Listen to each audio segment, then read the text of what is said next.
So many whispers in my ear that I can't hear my voice. Tell me, will it end the situation that I'm in? Or am I bound to sit alone, drowning in my sin? Get right or get left, what will it be? Time is running out, the blood is flowing down the streets. People need to know we're living in a war zone. In the streets. What's up, everybody? Welcome to the Loot Bros Podcast. I'm your host, Residentdarrell, and tonight we have probably the best show we've done, at least in the past 2 weeks. We got a full panel. We've got two guests, and we have everyone here, and I mean everyone, did all of their research. We've watched the videos. We've listened to the podcast. We know everything there is to know about our guest tonight. We have Mr. RGT, the Nintendo YouTuber himself, 85 in the house. How you doing tonight, buddy? Hello, I'm doing good. Yeah, thanks for having me on. Hey, man, we are internally, we're all super excited. You know, like, we've been watching your stuff for a long time. This is the second time you've been on the show. We really appreciate that. And, you know, your journey, man, you getting sick, bouncing back, you know what I'm saying, hanging on to YouTube stuff. I don't know. Seems like from the outside looking in, a really good year for you. You sold your game collection, and now you've just got endless content from that. That's like the thing that's never going to go away for you. So. Yeah, the whole almost dying thing, that kind of sucked just because it was unexpected. But like beyond that, it's been okay. You know, there's been good stuff, bad stuff, but yeah, I'm glad the collection is gone. Hey, man, you know what? With the almost dying thing, you and Kalai and Zach would be like a powerful trio, just like of unfortunate events that just continue to happen to them and around them. So speaking of, we have the bearded nerd and our gaming gal, Kalai. How are you two doing tonight? Ladies first. I'm doing good. I'm a little nervous about this whole entire panel because why? Because we did our research, we watched all the videos, we listened to the podcast. We all know exactly what we're doing here tonight. Yeah, of course. This is Kalai's punishment show. This is my gosh, that is coming up. We're going to have to carve out some space in between the guests that we have booked, because we're going to have some bomb A punishment shows for sure. Bearded nerd, Mr. Zach, how you doing? I'm doing good. I got good news. Got an interview hopefully coming up here soon. So hopefully we transition soon. I'm looking forward to, oh wow, moving up. You're transitioning, eh? It is June. That's right. That's right. Good joke, man. You got 2 more weeks of those jokes. You got 2 more weeks. Nope. You better be careful with that. Nick Merckx has gotten canceled already. Bud Light's gotten canceled already. Who else has gotten canceled? Target's gotten canceled already. We're going to get canceled next. I am all about it. Cancel us. I mean, take all 172 of our subscribers with you. Yingling as well, because Yingling, what they did earlier today. Speaking of Yingling, what's going on? T-Diddy, how are you doing tonight? Man, I am super awesome. Let me give a huge shout out to our guest, RGT85, and of course his shop, which he has some awesome merch for Father's Day, and the purple and gray is super awesome shirt. Everybody should pick that shirt up. Also, my real question to him is a question that's kind of goofy, but are you and Stevie Richards really that cool together?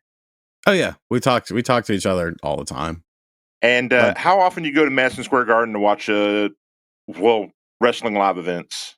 I really don't go very often. There's a place that's closer to me where they usually come as well, so I just go there. But I need to start going to MSG, because not even just for wrestling, but for the Knicks too. I just didn't expect the Knicks to have a good season, and they did. None of their fans do either, Sean. Okay, and I'd like to apologize to you for drafting one of our players from USC in 2006 with your 20th pick when Isaiah Thompson was your GM, Renardo Bachman. So I apologize for that. Buddies of Bachman, baby. Buddies of Bachman. Man, hey, so T-Diddy is our official hype man of the Loot Bros. We've been talking all day, and he's just like, man, I'm coming in. I got this. I'm gonna throw this out there. He's like, I'm gonna pimp his merch as soon as we get started. Right. So definitely T-Diddy is ready to rock and roll tonight. So you mentioned MSG earlier, you know, and I had a little bit of MSG earlier this week as well. There's this really great Chinese place down the road from here, and I filled up. Your diet's done then? Dude, we got like 10 people introduced today. What are you doing? Bro, I am seriously I weighed in like 25 pounds heavy, man. I've been killing my diet. So speaking of bad diets, we got Mr. TMNT. How you doing? Well, I ate at this place called Smoky Sliders today, and each slider was like $5, and shit was expensive. Was I it had, good like- though? Yeah, I had like a pulled pork slider and a chicken parm slider, a brisket slider. Yeah, You risked it for the brisket. I risked it for the brisket, and I That's didn't. I right. didn't get sick, so I'm good. Sean, it's a pleasure having you on, man. Always cool to chat. Always fun to be here. Heck yeah. All right. Well, Oh wait, I'm not done. We're a week away from the game of the year, so I'm telling you, Zelda will be dethroned in a week because Final Fantasy. Yeah, 16 Radalaika is about to throw down a brand new double stack PS4, PS5 trophy list. Let's go, baby. Oh man, I can't deal with your bullshit. You know who else can't deal with my bullcrap? It is Mr. Starscream himself. It is the Mattcon. Matt G, how are you doing, brother? All hail Starscream. All hail Starscream. Do we do this? First of all, No, you all are this. traitors to our Lord Megatron. Whoa, you got to give this man some slack this week. I am sorry. He came in here. He opened up the show with a Starscream mask on. No, but that's all right. Matt, can I talk about your car? I love your car. I fucking love your car. Every Good. once in a while, this man lets me get in his car, and it's fantastic. Whoa. He's got a Charger. It's gorgeous. He's got like Monster Hunter stickers on it. I love it. Every time he comes over, he was doing me a favor this week. We needed to have a notary with some documents. So he's like, I'll come after work. Don't worry about it. On his way to my house from his job, somebody rear-ended his Charger. Man, I bet they were a Soundwave fan.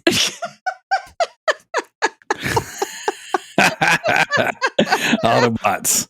Let's get it. Hey, we got Macho Man in the house today. How are you doing, brother? You just like hiding off in the corner. You got this giant black screen. It looks like you're hiding in a hole.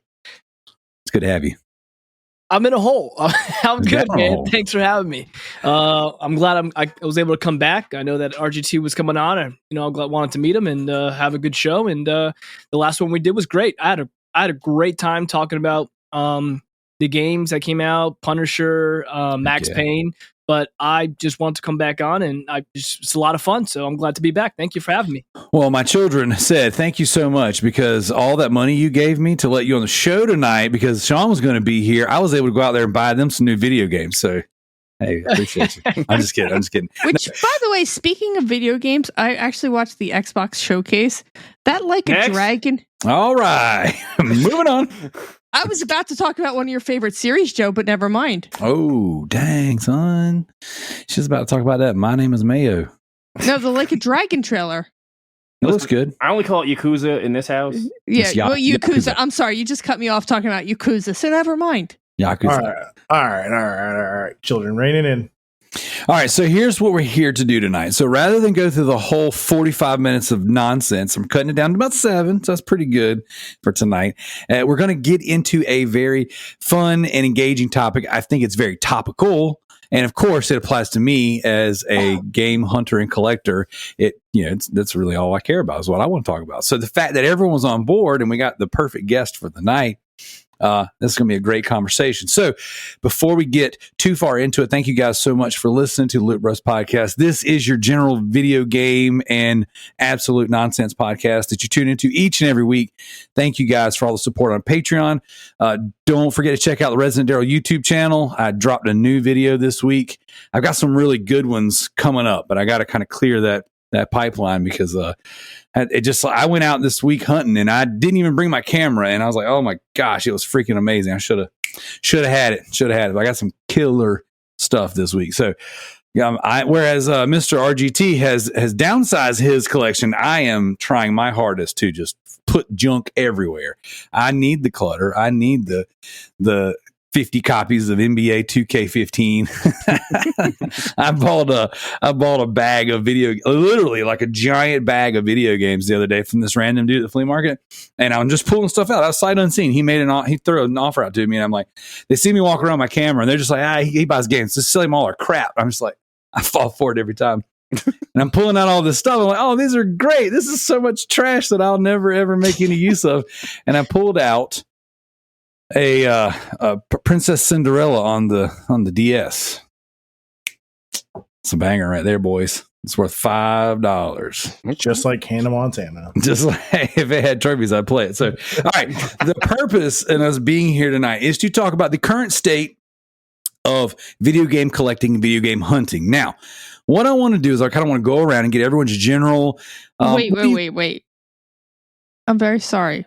If we're about to go on the topic of the show without doing the toast, because we absolutely have to toast to our patrons and we absolutely have to toast to our guests.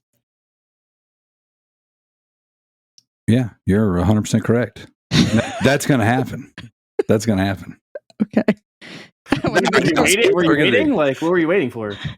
I'm waiting until the next segment. Okay, because I'm really freaking thirsty here. Oh, God. Okay, guys. Well, you tell you what, then here's what we'll do. We'll go ahead in honor of Kalai. Hey, you guys, I'm actually drinking a soda tonight. I don't typically do this. I am drinking an adult beverage. Adult beverage. So that's what it is. You're freaking alcoholic over here. You want to hit the sauce and interrupt the best intro to our segment we've ever had. Well, Willie's Gold, man. I'm all about it. Name that movie. Willie's Gold. I don't watch movies with golden willies. Sorry. I mean, it's June. Perfect month. I love gold. Nobody's ever seen Goonies here? Yes, everyone's seen the Goonies. Of course, we're all from the 80s. What are you talking about? Willie Gold. Oh, come on. Wait, all right. You guys were born in the 80s? Oh, what are you watching? I forgot we got a 2000s baby over 75. What? That's even worse. My man, 85. What is that, Daryl? This Mountain Dew Spark. I'm out of Monster. I'm out of Celsius. I'm out of everything worth having in life. So my kids had some Mountain Dew Spark. I stole it. But here we go. We're toasting to our guest. Thank you, Sean. Thank you, Macho, for coming back. All right, we're toasting to our community member, number one community member, Mr. Bitter Nerd right there. And we're toasting to our Patreon producers for the month. We have Starscream, Sadik, my name is Effing Mayo, MZF and Nitro. Thank you, boys, so much for all your support. And all right, hit your sauce, Kalai. And as always, fuck Tricky. Green tea. I can't drink like that. Oh my gosh, that is abysmal. That is freaking terrible. Don't drink Mountain Dew Spark. I don't care if I'm sponsored. That sucks. Like one sip of that hit my tongue and I want to freaking spit it out. That's terrible. All right. Gosh, still over there? What's going on? Why we got to get the tissues? Yeah, because it's She's so excited for you tonight. She's so excited for our guest, Sean. Hey. I thought she slid out of her chair for a second there. I wasn't sure. God. I'm surprised you two married men can recognize that. Hey, look here. I got 3 trophies. I did it. I made it 12 years ago. All right, check it out. We're here to talk about video games. I know some of you guys here play video games. We're here to talk about buying video games. I know a few of us here buy video games. So what I want to do first is I want to get everyone's status on your collecting. All right. Are you physical? Are you digital? Do you believe in collecting? Do you believe in catching and releasing? All right. Starting with the guest of honor, Mr. Sean, how are you? Do you want me to call you Sean? You want me to call you by government name on here? Or do you want me to call you RGT? Whatever rolls off the tongue easier is fine. I mean, I can say some things. God only knows. You might want to just say pump the brakes there, brother. I've been called worse. I'm damn sure of it. So what is your current status? Like, we see a ton of games in the background. We know you're the emulation king on YouTube. Okay. So are you kind of all in? Are you a little here, a little there? Where do you stand on collecting in general and in what form? I have, like, to me, it's not about having a collection. It never was. I had a big collection, but it wasn't necessarily because I told myself I wanted to have one. It just kind of happened. And like, it kept getting bigger and bigger because I kept getting more stuff. And then I realized that I just had too much stuff that I didn't care about. And the misconception that people have is that since I've sold, 90%, we'll say, of all my stuff, that like I'll never buy another video game physically again. And that's simply not true, because I just bought this cool spot. Now, why would I buy this if I just got rid of everything? Well, I didn't have this originally, and I actually have very fond memories of this game from my childhood. So like all the physical games I have now for like older systems, it's all games that I could look at it and specifically remember something. I specifically remember living at my grandma's house and having a tape recorder and putting it up to the TV speaker so that I could record the songs from this because I love the soundtrack of it. Like every single game that I have has a story.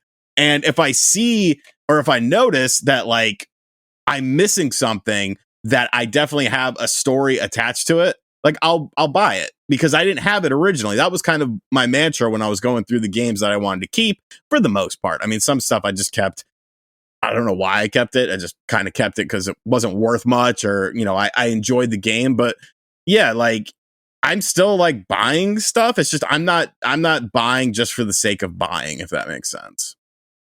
That's awesome. That's awesome. Yeah, I was watching some of the videos where they were sorting out the collection, and you had just some really, really interesting stuff. And I know you like to go to Etsy and get some of the cool things that are out there, repros and things of that nature, man. I saw some pretty interesting stuff in there, and I like it. I like it. All right, so on my screen, I see the Bearded Nerd next. Where are you at with your physical, digital game collect? Do you collect? Do you catch and release? Is it just whatever I get my hands on? So I'm kind of in the middle. So most of the stuff that I have was either from our challenges or stuff that like actually means something to me. So like one of my goals, and we've discussed it before, was I want to collect a physical copy of every Power Rangers video game ever made, because I'm a big Power Rangers fan. And, Darrell's helped start that. I've got a couple of Game Boy Advance games. I got a PS2 version. And actually the other day I was like, I haven't ever played the original Dark Souls. Picked up Dark Souls 1 for the 360 on Whatnot for $2. Hey. 50-cent shipping, paid $2.50 for a copy of Dark Souls. Cool. So I can play that later. Good deals. I like collecting digital games. It's really easy just to pick up a digital game and then you're like not tempted to sell it, so you always have it. So collect what I like and what I want. If I see a good deal, maybe flip it, and then collect digital games just so I have a large library at my fingertips. There you go. Awesome. To my immediate right, his left, I see Macho. Macho, where do you stand on your collecting? Well, with collecting right now, I know we kind of went into that the first time I came on. So the games that I have are just games that are kind of special to me. So when I look over to my right, it's not many, but it's like I showed you, it's the Max Payne trilogy, Metal Gear Solid trilogy, the Halo trilogy, and World of Warcraft. Now, I still play WoW, but I went on eBay and bought the physical edition of WoW because I just want to have the box set and everything in it. So I'm more of a collector of the games that are really special to me, and just having the full complete package of them all. And they don't have to be still in the package. I just collect the games that I really, really like, that I grew up playing. And I did, like we talked last time, I sent a couple out to get graded, and not to go too far into that, just to have them encapsulated, just to have them so I can display them. It's because, I just like to look at them because it meant something when I was growing up in middle school and high school playing these games. And arguably, these games are all great. I don't know anyone that doesn't like the trilogy of Metal Gear Solid, the trilogy of Halo, and Max Payne, at least the first two. And WoW is still pretty popular. So those are the kind of games I keep. I don't know if I'll find any more that are like from childhood, but those are the core games I'm going to keep for sure. But I respect the hunt. Very nice, very nice. All right, next up we have our gaming gal Kalai, probably the biggest physical collector of us all. So, when I was growing up, the Nintendo was big, and I always wanted one. I did get one. I was very lucky, and my father owned a flea market, so he would get a lot of games, and I would get a lot of games. The Super Nintendo came out. My father was a businessman. He was like, well, you can get the Super Nintendo, but we got to sell your Nintendo games because you're not going to play that. So I never really got into the habit of collecting, because to me it was, I'm done with it. We go ahead and sell it. Years later, I kind of like wish I still had my Nintendo. I've been lucky enough to find a Nintendo at my in-laws' house when I was cleaning it out. So I kind of collect games, but I collect them digitally. I have a very big digital Steam library, which I do enjoy. I don't necessarily have the space to collect all these physical games. Not to mention, at this point, when I do have physical games, I kind of sort of forget about them because they're physical, and I just look at what's at my fingertips. Very nice, very nice, excellent. All right, Mr. TMNT, how you doing? I'm doing great, man. I only collect bangers, so I got stuff like this in my house. Balance Wonderland. My man, dude. I'll keep the banger train going because I just picked this piece of shit up from Best Buy. Dude, I saw a sign. So like because RGT's coming on. I go on there and I'm like, watching videos and just, I mean, I've casually watched your videos as they pop up, but like, I just like, let me make sure I'm following them on the feeds. Let me just kind of scroll through, see if there's anything I need to know, doing my research. And I randomly see an AEW sign that says RGT loves Balan Wonderland. Yeah. I was like, that's friggin' amazing. Yeah, that was pretty funny. That was wild seeing that. I was like, what the fuck? Actually, speaking of AEW, have you heard anything back from THQ, Sean? I'm still waiting. I've also applied for codes via a website, but I might follow up with them and just be like, hi. What's going on? It comes out in less than 2 weeks. Yeah. But I don't think anyone has a review copy of it yet, though, because all the videos that you're seeing is from they did a thing where they had some people come out to Double or Nothing and play the game, and people brought their capture cards and stuff. So hopefully I get it sooner rather than later. It was very interesting to see in the community who got invited to that and who didn't based on who got invited to the WWE stuff. I was like, oh, that's interesting. Yeah, I mean, I know NL got out there, and what's that other dude's name? Dank Ops. Dank Ops was there too. And I was surprised that Danks got invited because of how close he is with 2K. Yeah, I guess I just when you got a channel that gets if people are dedicated to wrestling, mostly wrestling content, like it makes sense. You got to make 100% concessions. You got to get your name out there, especially when the game is marred in like controversy over like all the CM Punk stuff, the delays and that's day one for me, man. I am going to lay the smackdown on CM Punk so hard in that game. Every freaking chance I get, I'm beating that guy because he's exploding barbed wire match, just throwing in his shit the whole time. The weapons look awesome, and the game looks awesome. The blood and stuff, I love it. It looks like No Mercy with a touch of Here Comes the Pain. Dude, yes. What I wanted forever. Say no more. I can't wait. What do you think the viewership's going to be like on Saturday for Collision? It's going to be crazy. They finally added back where the guys can face the girls in matches. So for those who are not very good, you can have Jay Cargill versus Kenny Omega. Hey, check this out. I look at the trophy list on these games, right? And it'll be like, beat a superstar with this on this difficulty. And I'll go fight my character versus CM Punk. And I change his finishers to the ladies slap. And I give his taunts, like all the little diva taunts or whatever. Because that's what I see when I see CM Punk on TV. I think they're going to pop a huge rating on Saturday, and then I think the show's just going to struggle, kind of like Dynamite does, where it's going to get decent viewership every week, but it's never going to really like pop out where they want it to. Yeah, but I mean, with the way that TV is nowadays, it doesn't really matter. You're right. It doesn't matter. I mean, if the networks weren't happy, you wouldn't have another show. 3-4 years into growing? Like that's insanity. They already have. Rampage going on, which, people watch, some people don't.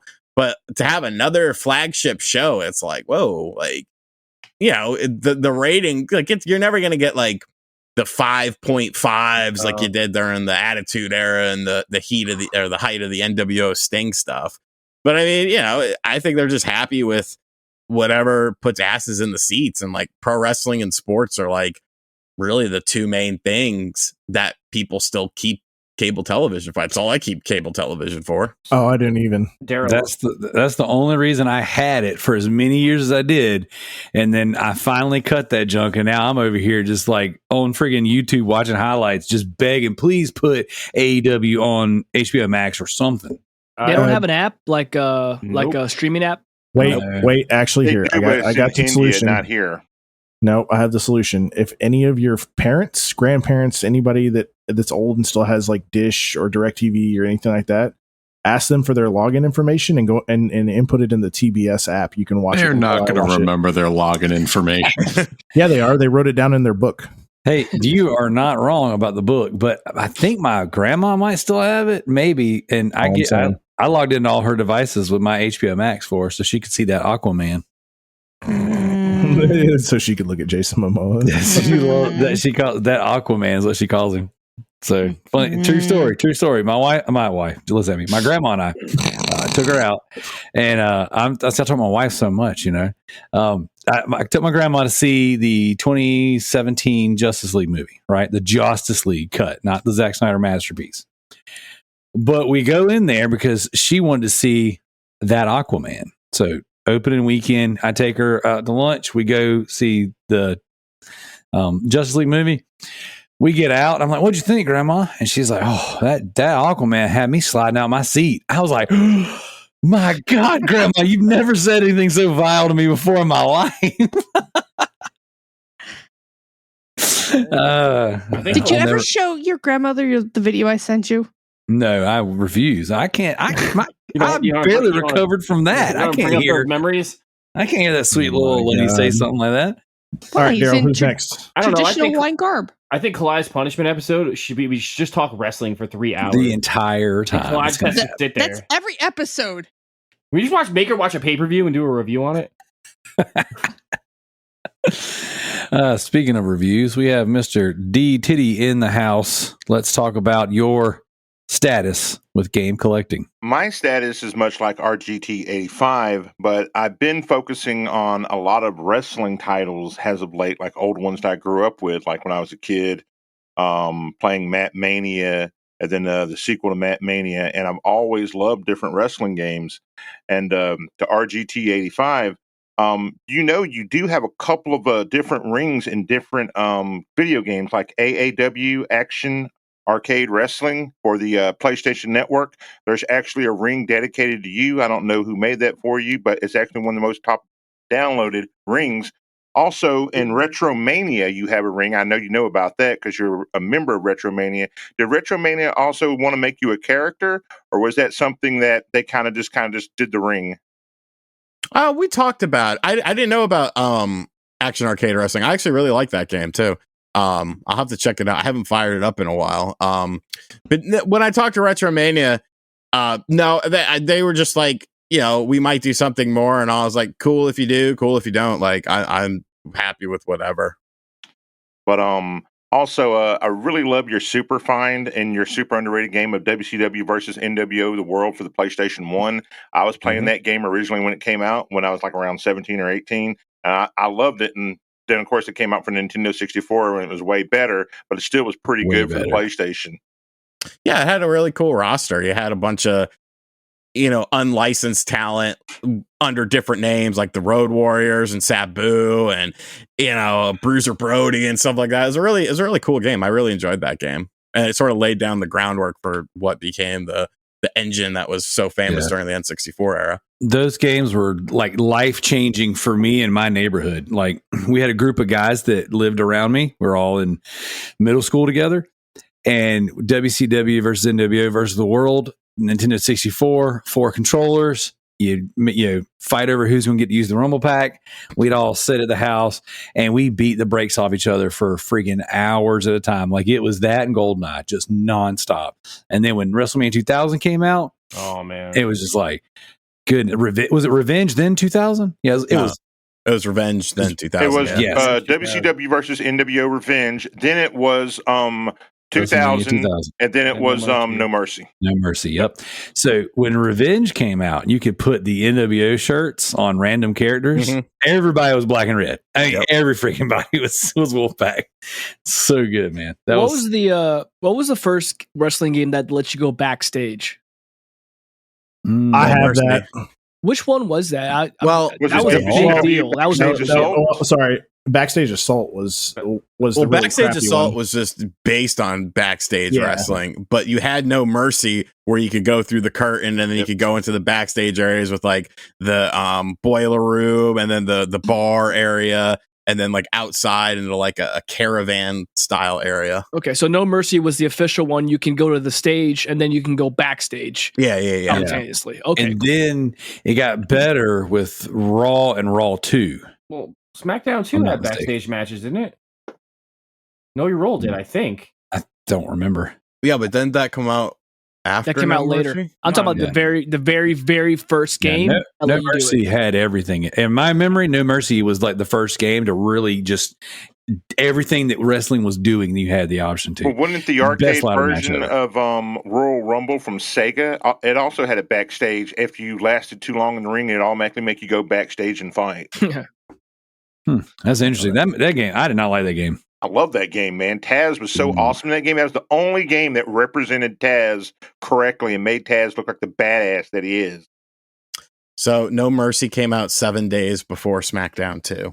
There you go. They were that close together. Wow. Yes, I just looked it up. Holy I knew they smokes. were around the same year because that was like the big war. Like, Same year. That's the same week. Yeah. That's a good week. God, I didn't even know that. Wow. Okay. Could you They don't do imagine that happening right now? Like getting That's- two banger wrestling games in the same That's so week? weird. That's when people say like, "Oh man, 2023 is like the greatest year of video games." I'm like, "Are you fucking stupid?" Like, I look at like an EGM from like 95 and it's like Genesis, Saturn, PlayStation, Game Gear, Super Nintendo, N64 coming. I don't know if I've said PlayStation. We're gonna say PlayStation again. Jaguar, Neo Geo, all 3DO. Like there were so many consoles, and like they had to make subsidiary magazines just to cover all of the games per month. That was Electric Gaming Monthly. EGM is Electric. Yep. Okay. Wow. I forgot about that magazine. Nah, man. And then Wow, dude. EGM Squared, which was like a remember supplemental Squared. magazine Yeah, I because there remember was so much stuff. they Like, couldn't have Wow, man. because they couldn't put enough articles in the magazine, or there was too many Yep. games to review, so they had to make a supplemental. I remember when that came out. Wow, dude. That's a good throwback, man. Do your parents let you have a subscription to EGM, Sean? I could have one subscription at a time, so I went from EGM to GamePro to Nintendo Power. I had the Nintendo Power. I always had the Nintendo Power. EGM to Game Pro.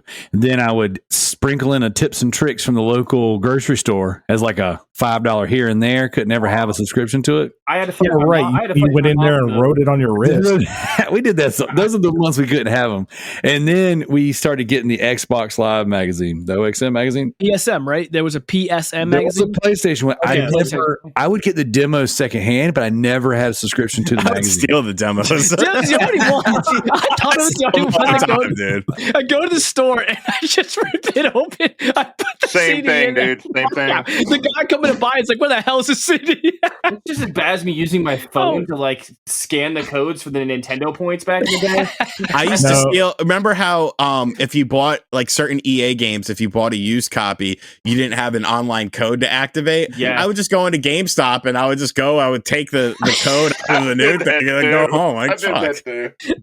No, I knew every week when my school library would get the new Shonen Jump in, and I'd go and take the card out of it every week. Oh my goodness. Oh, to get the digital copy. Bunch of Oh. thieves. So funny we're talking about these because check this out. I just picked up a whole lot of these Jesus, man. Xbox demo discs, man. And coach It And has like problems. I haven't put them on eBay or anything yet because I want to sit down with my kids and just go through them. That's like You know what I'm saying? fucking AOL startup discs on. And then There's a lot of new trailers all- on there too of games that didn't come wants out. those? So yeah, there's all definitely check out kinds of those stuff. trailers because there's a lot of Oh great my trailers gosh, on there. There are so many games that I played on a demo disc over and over Yep, and yep. never played the actual game. I just Yeah. kept playing the same Metal Gear Solid first mission. I never until I eventually bought it, but I'm like, is this the whole game? I was so young, I didn't know, but oh my Guys, god, man. This one right here, when I saw this stack, this is the one I saw. And I remember getting Riddick because I played the demo. That was such an amazing game. But freaking Psyops is on here, man. That was one of the Psyops. best games of that generation, man. Psyops was so freaking good. After you beat So it, good. you can play as Scorpion. Which I didn't know that. Yep. You said that before, and I was like, that's mind blowing to me. I didn't. I Yeah, had because no idea. Midway, it was a Midway. Usually they just publish games, but they actually developed that game. It's crazy. It's crazy. And now we've gotten very sidetracked, very derailed, but we have Mr. Starscream over there waving his game collections around. One's digital, so his hand's empty, and one's got games in it. Hey, what's up, brother? Where do you stand on game collecting? Well, that Starscream, that trader couldn't be here tonight, so instead you got me. You guys know I'm agnostic to both physical and digital. I can go either way based off my needs at the time. When Ghost of Tsushima came out, I went into GameStop because I also don't believe in pre-ordering. I walk in, go, I'd like a copy of Ghost of Tsushima. They said, oh, we're sold out. We don't have any other than pre-orders. I said, great. So I went home, bought it digitally because I wanted to be able to play that day.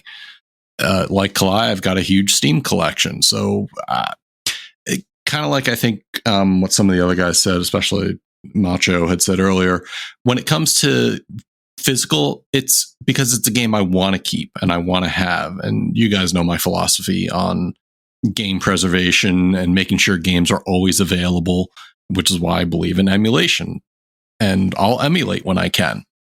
Yeah, I'm never emulating Balan Wonderworld. That you know what, Joe? I'm going to download Balan Wonderworld so I can delete it from my hard drive. The calendar. Look at my man over here. The 2022 calendar. You understand the magic that is Balan Wonderland. Here's my question: do you have the Balan Platinum yet?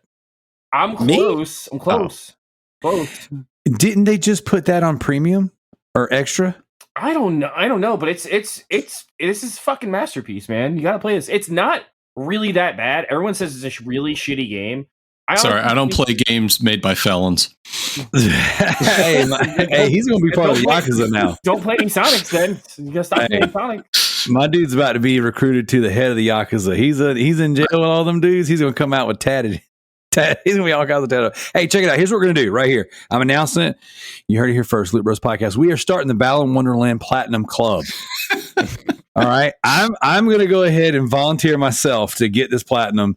I think that as a group, we should come together and celebrate masterpieces like this. We should get the platinum trophies in Balan Wonderland and Gollum. Oh God! All these great games that just keep coming out. Let's get the next game of the month club. Honestly, I'll literally, as a member of the show, I will throw $5 in the pot, and the first community member that platinums the game we'll get the pot. That's right. Hey, $10 now. We got $10 in the pot. First community member that pops and now the date has to pop after the release of this show. The first person to pop the Balan Wonderland Platinum. No, now you got $10 coming in. I'm going with Gollum because you have to actually buy that piece of shit. And anyway, back to what I was trying to get at. It was a number of years ago. I bought Final Fantasy VII on disc from a collector's store, and it was $80. And I remember that. And it wasn't the greatest condition. Part of the back was scratched, but I finally had a physical copy because I wanted to actually play it. It wasn't something I necessarily wanted to collect, but it was good to have at the time. And about 2 weeks later, it came out digitally for $20 on the PlayStation Network. And I said, see, this is why I can't have nice things.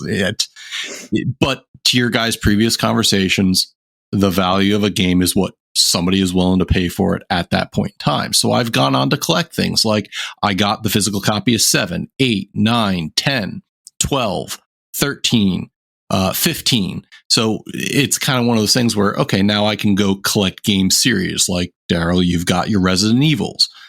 I'm trying to go out there and collect the Dead Spaces and any Mech Warrior game I can get. So I can really go physical or digital. And there was a time that I used to trade in all of my games to GameStop, but I stopped that after they started giving really bad value for trade-ins. And I said, well, why not just keep the games so that way I have them forever? What generation did you stop that at? On any system. What generation did you stop that at? I did it at PS4. So yeah, probably around the Xbox 360 PS3, and that was after I had traded a number of those games in. So that's why I didn't have a large collection coming back from there. I mean, the PS3 gave the PS3 Xbox 360 when GameStop was doing some of those deals, they were giving like $50, $60, $70 for some of those titles. So I was like, oh, you want my gold copy of Marvel Ultimate Alliance? Yeah, here you can have it. It's $80. Cool. I'll take it. When they were doing the every 3 games a $10 bonus, I rolled in there with stacks. I had just a tote. So yeah, I get you. Just stacks and stacks of games. I was like, yeah, I'll go ahead and buy myself that Grand Theft Auto 5 PlayStation 3 bundle and pre-order my PS4 for all my 360 games. Which now, when you see the prices of some of these games and how they've just blown up astronomically, freaking, it's like, ugh. I lost in the end. I'll tell you when I really stopped is when they offered me 50 cents for Star Fox Zero. Now, bad game, yes, but that's when I said, all right, it's not worth me trading things in anymore. I mean, I'm surprised they wanted to give you 50 cents for that piece of shit. Well, I know that, with GameStop nowadays, back then in the 360 and PS3 days, there wasn't a lot of digital, so there wasn't a whole other market that someone can go out and just say, like you said, you went in there, they didn't have Ghost of Tsushima, you left, you went go buy it digitally. Back then, if they didn't have it, you had to wait. So there was a more need to get those games in the store, so they would sell a lot more like hotcakes. Yep. Now you are a prime example. They didn't have it. You literally left and bought it somewhere else online. So it sucks that the games don't go as much anymore, but it makes kind of sense in a little bit. And that's an excellent thing, because one of the things I wanted to point out is I didn't just leave and go to the Walmart just across the street, because I know a lot of people give GameStop a lot of slack about their pushy tactics and some of their underhanded stuff. And I've seen some of that stuff too, trying to say, oh, well, you have your $5 a month card, so let me just apply it to your insurance on the game. No. Just apply it to the game. But I didn't walk across to Walmart because it's a pain in the ass to try to get an associate there. Then they make you feel like a crook trying to buy a game that they're going to now check you out at the lot. And then now in New Jersey, since you can't have a bag, you have to walk all the way up front with a bag. And the point being is it was easier for me to just buy the game digitally online and download it and be able to play it that same day. It's a big market and they know it. And unfortunately, I guess we'll go more into it. That's kind of the future. Hence the whole reason we're talking about game hunting. That's right. Well, I think that is a beautiful segue, and not one of the crappy ones that I throw out there, to get us into the market you forgot itself. Kalai. Kalai, she's back. I didn't see you there, Kalai. I saw you walk away. Don't worry, Kalai. I got your back. No, she did. She did talk about her collection. She said she had a big about Steam my library. collection. We haven't talked about Darrell's collecting. Oh, Darrell talks about his Darrell collecting talks every about day. collecting. Every day. Yeah, That's all Darrell I'm doing. posts a that's all I'll picture talk of it. about. That's a fair point. But can I ask you a question about your collection? Yeah. I mean, please, God, please ask me. Please let me talk about my games. What's the determination of Super Mario Brothers 3? Oh my! Really? Oh, no, I mean, that's fair. All right, we got two guests. Okay.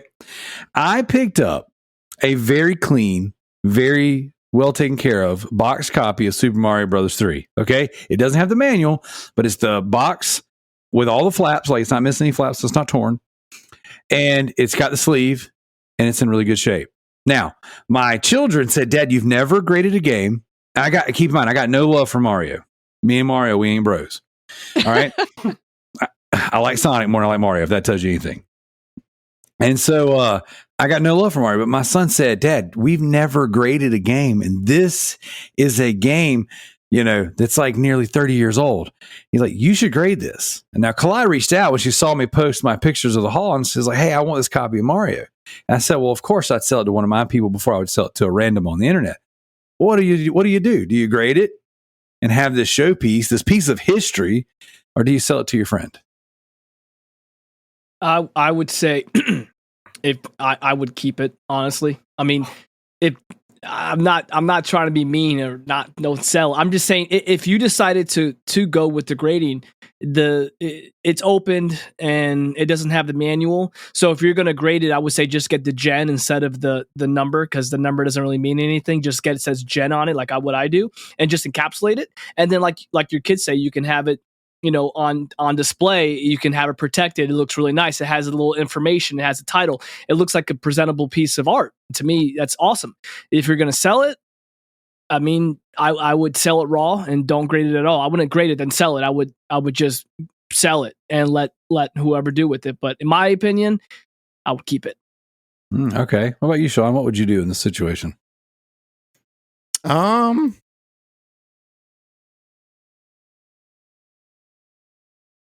I'd sell.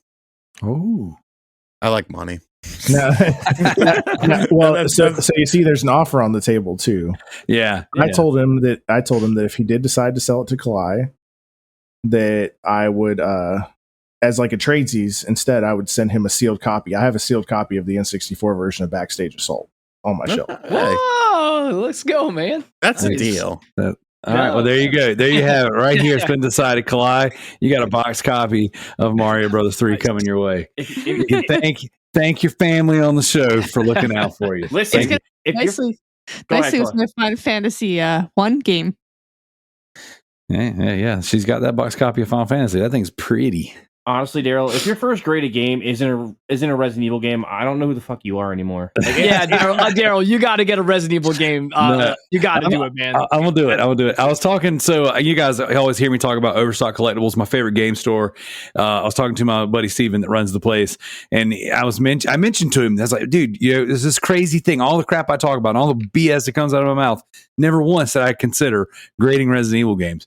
And I'm like, what an idiot, right?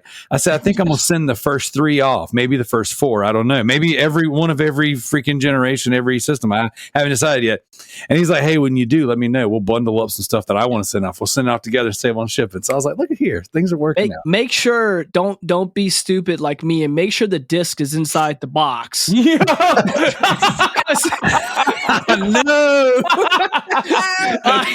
Please tell me they graded it as box only. Real quick, I sent out Halo 2 to get signed by Master Chief. He signed it. I took everything out. I'm like, dude, I'm not going to send everything. Just sign the box. This box comes back. It's awesome. I love it. Yay. I ship it straight out to Wada. I'm like, oh God, the discs are here. So I had to ship out the discs. They're cool though. They're cool. They're like, hey, just ship out the disc. Give us a tracking number. So they're cool. But yeah, just don't forget to have the He's disc so excited. manual in there.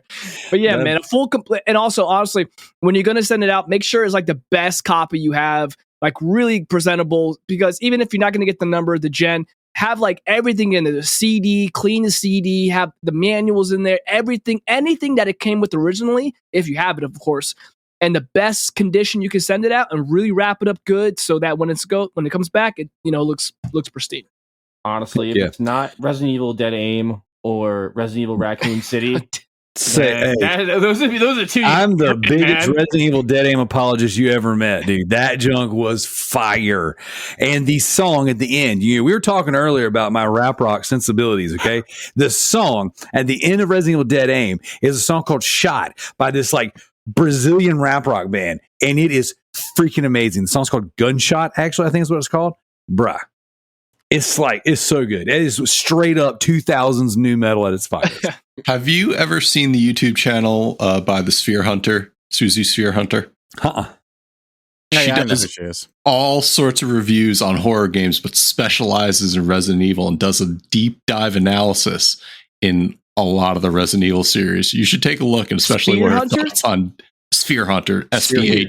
Oh, God, I will do that. We should be friends. Which, by the way, speaking of Resident Evil, so Netflix is taking a whole bunch of their digital stuff off of their platform. They're like basically shutting it away in a vault. And the new Resident Evil series is part of that. That just goes to tell you how good the job they did on it. What a great show that they would do that to. I can't believe they would do something like that. Unbelievable. It's almost like the the Blade version of Wesker was not a hit with the audience. My man looked straight up like Wesley Snipes' like little brother. Had nothing to do with the dance number. You're like Wesley Snipes if you didn't eat for like a week. Dude, terrible. That's terrible. Hey, but rest in peace, man. That guy was a great actor. Oh, shit, yeah, true that. Holy shit, Lance Reddick was awesome. Good actor, man. I forgot he died. Holy shit. Oops. Yeah, Yeah, you're freaking terrible. That's too soon. No, Lance Reddick was awesome, man. I really liked him. I love his voice. Yeah. Destiny, right? Was he in Destiny? Yep, he was in Okay. Played Zavala. Yep. So, all right. Well, here we are. We've got to put our cards on the table. We all know we like games. Again, kind of going around the horn. Starting with our guest, Sean, like, what do you see as the current collecting landscape? Do you think it's a good environment? Do you think it's a bad environment? I mean, we're coming off of a post-COVID like boom in what it costs to buy physical games. I mean, throughout the pandemic, cost of goods went up. People had a little extra money in their pockets. They were buying up action figures or buying up comic books. They're buying up video games. Prices have gone up just dramatically. So do you think we're in a good game hunting, game collecting space, or do you think it's a bad space? It depends on what side of the coin you're on. If you're someone who sells stuff, you're happy. But if you're someone who buys stuff, you're probably not. Because I mean, everything is just, well, I shouldn't say everything, but most things are stupidly priced, and I find it all to be a bit ridiculous. Like, because a lot of the stuff, it's not even that it's rare, it's just desirable, and that's why it has a higher price tag. But it's like, I don't get like why you would just buy something just to buy it if you're not going to use it. And if you are going to use it, that's one thing, but I don't know. I don't like what it's become. Honestly, I think it's, there's so many offshoot things that have come from it, and it's gotten glamorized and stuff. And like, that's cool if like, like I said, if you're on the selling side of stuff, but I don't know, just like the thrill is gone for me from it. So I'm almost kind of numb towards it. It's just like, well, it's just like anything else. It's been, it's gotten popular, this, that, and the other, and that's cool, but not for me. Awesome. I appreciate that. All right, Mr. Bearded Nerd, what do you think about today's current, collecting landscape? I think while I kind of agree with Sean along the lines of, I think during COVID, like everything kind of, everyone was inside, everyone had to hit a boom, everyone had to start figuring things out. So I feel like, yeah, it's bad for the consumer, the person buying at this point, because people are doing things like when the Series X released, hoarding, and they're like, oh, they were just doing it to resell. So if you wanted to purchase a Series X or a PS5 even during that time, you were paying out the wazoo for it. And great for resellers right now. I mean, everybody wants to be a game collector, I guess, or a reseller. Now it's just become kind of like a trend in my personal opinion. Okay. All right. Mr. Macho. I'm going to piggyback off both of them. I think they both have really good points. And how you said it, Darrell, when COVID hit, it became something that people started to do obviously what happened when the government gave a lot of money out for people that might have lost their jobs. That was a lot of extra money they had. That money went to most likely to material things, comic books, games, movies, anything that they could use at home because they couldn't go out at the time. So that kind of leaked over into society now when we're kind of back to normal. So now you still have the people like RGT, Sean, that just wanted to get the games, like Darrell just want to have the games, but then you have the other people that are looking at this thing like it's a market, and WADA didn't help it, because when you find a really special game that you think is worth something, everyone just jacks the prices up. They grade them, they jack the prices up, and the whole fair market value goes up. So it kind of screws over the people that just want to have a good time finding games and just have fun with it. So it's like a split market. You have people that are doing it for fun, then you have people that are doing it like it's a get rich quick scam. It's a weird place, but as times go on, I don't see an issue with it. I think it's cool that people still go out on the hunt. It's like a drive. I know you get that drive, that feeling when you find something you're really looking for, but is it special to you, or are you just trying to get it to resell for a higher price on eBay? So it's like you got to fight with the other guys because they're on a whole different mentality, and it's just all mixed into one. So I think it's still a really cool thing. It's just that it's been kind of overtaken a little bit with people that, in my opinion, don't have the best mentality for collecting games. Instead, in their mind, they're just trying to collect money. So you're saying the posers have spoiled it for the rest of us? In a sense, it's just the way it is, and that goes with comics and games. And sometimes it's like the pendulum has to swing back to when people don't care, and when the prices go down, and then when people go out to go buy them again because the prices have gone lower and more affordable, more respectable. But until that happens, the prices are going to stay up, unfortunately. Gotcha. All right, Kalai. Now, we know that you do a lot more digital game collecting, game hunting. So where do you stand on the current state of the physical side of things? Do you care? Or do you get your thrills from catching the deals on Steam? I care because I do have a lot of friends that like to collect games, like my cousin Mark. Shout out Herb Wars. Yeah, shout out to Herbivores. Actually, I texted him while we're in the middle of recording. I was like, "Do you know who RGT is?" He's like, "Yeah, I've been following him since before he's popular." I was like, "Well, I'm recording with him tonight." I like name dropped you today, RGT. So, Thank you.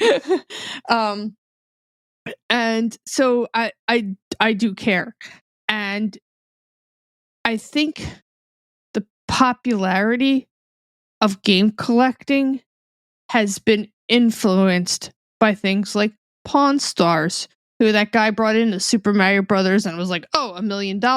So now everybody's running out to find that game that they can make their $1 million, which is a problem for people who like to just collect games. And I was actually having a discussion today with my friend because, and I know Joe's going to agree with me on this, what Darrell finds in the South. Oh man, you beat me to it. Yeah, we'd never find up here. Nope. Never. Like you go to the flea markets, he's like, "Oh, $50." You're like, "What? $50?" Yeah, they got cell phones out and stuff. Like it's crazy, and that's another thing is the cell phone internet age makes everyone think that, and you get these heritage auctions that happen that get mainstream publicity, and then everyone thinks, "Oh, well, I have an old video game. This must be worth a lot of money too," and it just makes the whole situation stupid. I mean, you just gotta hope that you find one of those stupid grandmas that's like, "I got a box of games." I want to piggyback off of something that was said earlier, and I want to clarify for those listening. In the South, we have cell phones too. Okay, in case you're wondering, we do know how to use them at our flea markets. Well, see, the biggest problem is, and I told you this. So I'm from where Darrell's from. So is T-Diddy. And now I live somewhere else. The flea markets down there and the way that they sell things is completely different elsewhere. I feel like it's just a Southeastern thing. The flea markets up here in the Midwest, you go inside of a store and they're just individual booths with prices. You can't haggle with anybody. It's a set price. And there's one person at the front at the counter that's like, "Oh, the sticker from this booth," and they keep the sticker. It's like a consignment shop, like an antique mall or something. Yeah, exactly. That's definitely the problem I have up in the north. So in dirty Jersey. Right, exactly. And so you guys are like, "Oh, we're doing all these great hunting videos. You should like join us." Yeah, we don't really have a way to do that. To be the change that you want to see, Kalai, I challenge you to open up your own dirt mall, your own flea market, sell plastic bags, sell extra large sodas, and video games. I did that. I've done that before. I think plastic bags, you'd make a fucking killing, actually. Yeah, you would. And plastic straws. You stand out of Walmart, be like, "Hey, do you need a bag? Plastic bag? $1." Or you could start like the Uber of plastic bags, right? So like one of those shared service jobs or whatever, where it's like, "Hey, I will let you I'll use my plastic bags that I already own and will carry your groceries to your home, and you can just give me a flat fee." I would have to leave my house. That, or you reuse your bags. Or you just offer yourself to carry everything for them. Like, you don't even need a fucking bag. You're like, "I'll carry your shit to your car, lady." Awesome. All right. Am I going next? You're up next, Joe. All right. So like Kalai said, in New Jersey, and Matt can attest to this, like everything is priced like accordingly. It fucking sucks. Like it's terrible. Like you walk into like a consignment store, they're like, "Yeah, here's a Mario copy for $67." And I'm like, why? Like, why is this that expensive? Like, there's no reason for this shit to be expensive. It doesn't. There's no. Like, this is a $5 game. I know how much it's worth. I'm not an idiot. Like, I know. And I was just at the Freehold Mall, and they have that game place there. Have you been in there? Fuck that place. Fuck that place. It's terrible. It's like the fucking comic book store that was in there that had like graded comic books on the wall that lasted like a year because the guy was selling graded comic books on a wall. Like, oh yeah, I remember that. Freehold, New Jersey. Like, I understand it's like it's a really nice area and people drive Teslas like they're going out of style there. Like the Tesla is like the number one vehicle you'll see in Freehold now. But like those people aren't buying comic books that are graded. What I will say is I still get a rush out of going to a flea market. I still go to Collinswood. I still go there every once in a while. I still look around for cheap stuff. And I I still like I just don't like the way used gaming is in general. Like you go to GameStop, you can't even get a used game anymore. They don't even have a used section. It's all smashed in with the new because they're trying to sell fucking action figures and toys and T-shirts and garbage. Like it's not Right? GameStop anymore. It's just Right? They were just, it was Pro Week last week.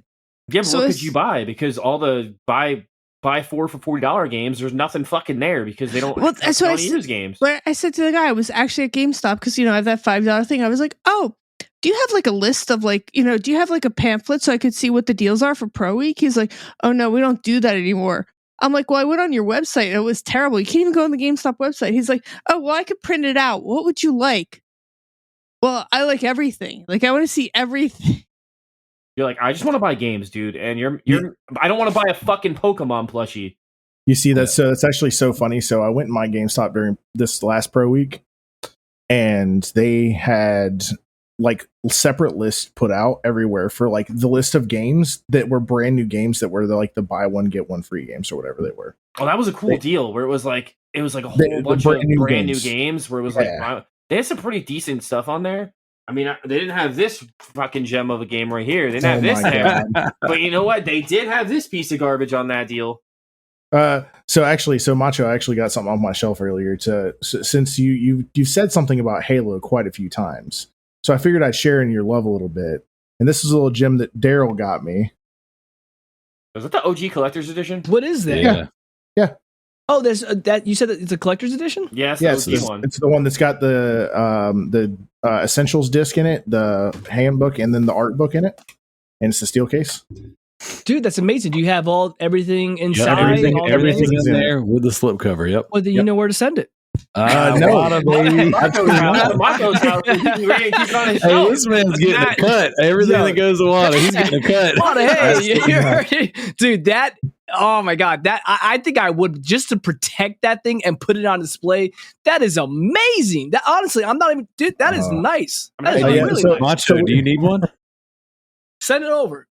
So Darrell and I did a collection of challenges, and in Christmas we did it was like a white elephant kind of deal where we gave each other a list of games that we both wanted that were under a $20 price point on price charting, and whoever got the best deal on any of those games Did this gem won the challenge. Dude, I swear to God, if you don't put that away, I'm going to fly to New Jersey and break it in half. That is awesome though, man. I would, dude, don't. That is a keeper, man. That's it's clean too. I show it again. Can you show it up real quick again? Oh yeah. Turn it around. On my screen, it's Zach and Joe, and he goes to hold up Halo, and Joe's got bye. We got another battle. Man, dude, hang on to that. You got that rare Switch copy. He paid that Switch tax, baby. Trust me, I'm hanging on. We all showing up so little story behind that is actually that was the first video game that was not that was like outside of like a platformer genre that I really played. So when I was a kid, my first game I ever played was Super Mario Brothers 3, and I kind of just stuck with that because I was a kid and I didn't know any better. And then the first time that I ever transitioned from PlayStation, and I went over to my buddy's house and played an Xbox, was Halo 3, and I like absolutely fell in love with FPS games. And 2007, baby. Oh my god, love it. That is beautiful, man. Hang on to that forever, man. That's amazing. Or you can give it a GameStop for like $10. Nah, or they can eat every bit of my shorts. All right, now we got T-Diddy. He's grabbing stuff. He's got stuff to show.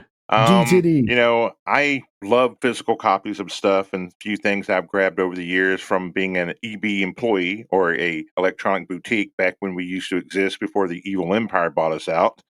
My favorite thing that we got rid of, and I think I've told the story before, was Kato Trojan, which was from Square Enix. Well, it wasn't Square Enix at the time. I think it was just Square at the time. And it was a fighting game from Microsoft, which I wish they would bring back, but they only took it out because it had a call to prayer for the Muslim faith. And that's the only reason why it was taken off shelves. But it was actually a decent fighting game, and it was from the same art style of the Bouncer, if anybody here ever played the Bouncer. But Darrell, I also have something for you that I found in my collection of old stuff, which is I know you like to make phone calls all day long. So my favorite. I have a Devil's May Cry 3 collector's phone card, perfect condition, man. Oh man. that I will give to you. Plus, it says choose over so many songs and whatnot for everything. So the next time I see you, I will give this to you because I still have other stuff I got to give you from last time when we met up. But I love collecting certain titles and certain games, but I've gotten so jaded on just grabbing things to grab things, and a lot of games don't have meanings anymore. And just like JP has said numerous times, that now all you're paying for is to have a key that lets you play your game. It's not even an actual disc anymore. It's just a key for you to actually play your games.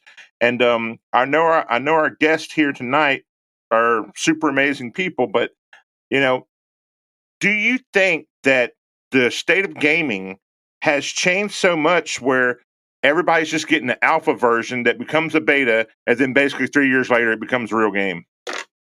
Yes.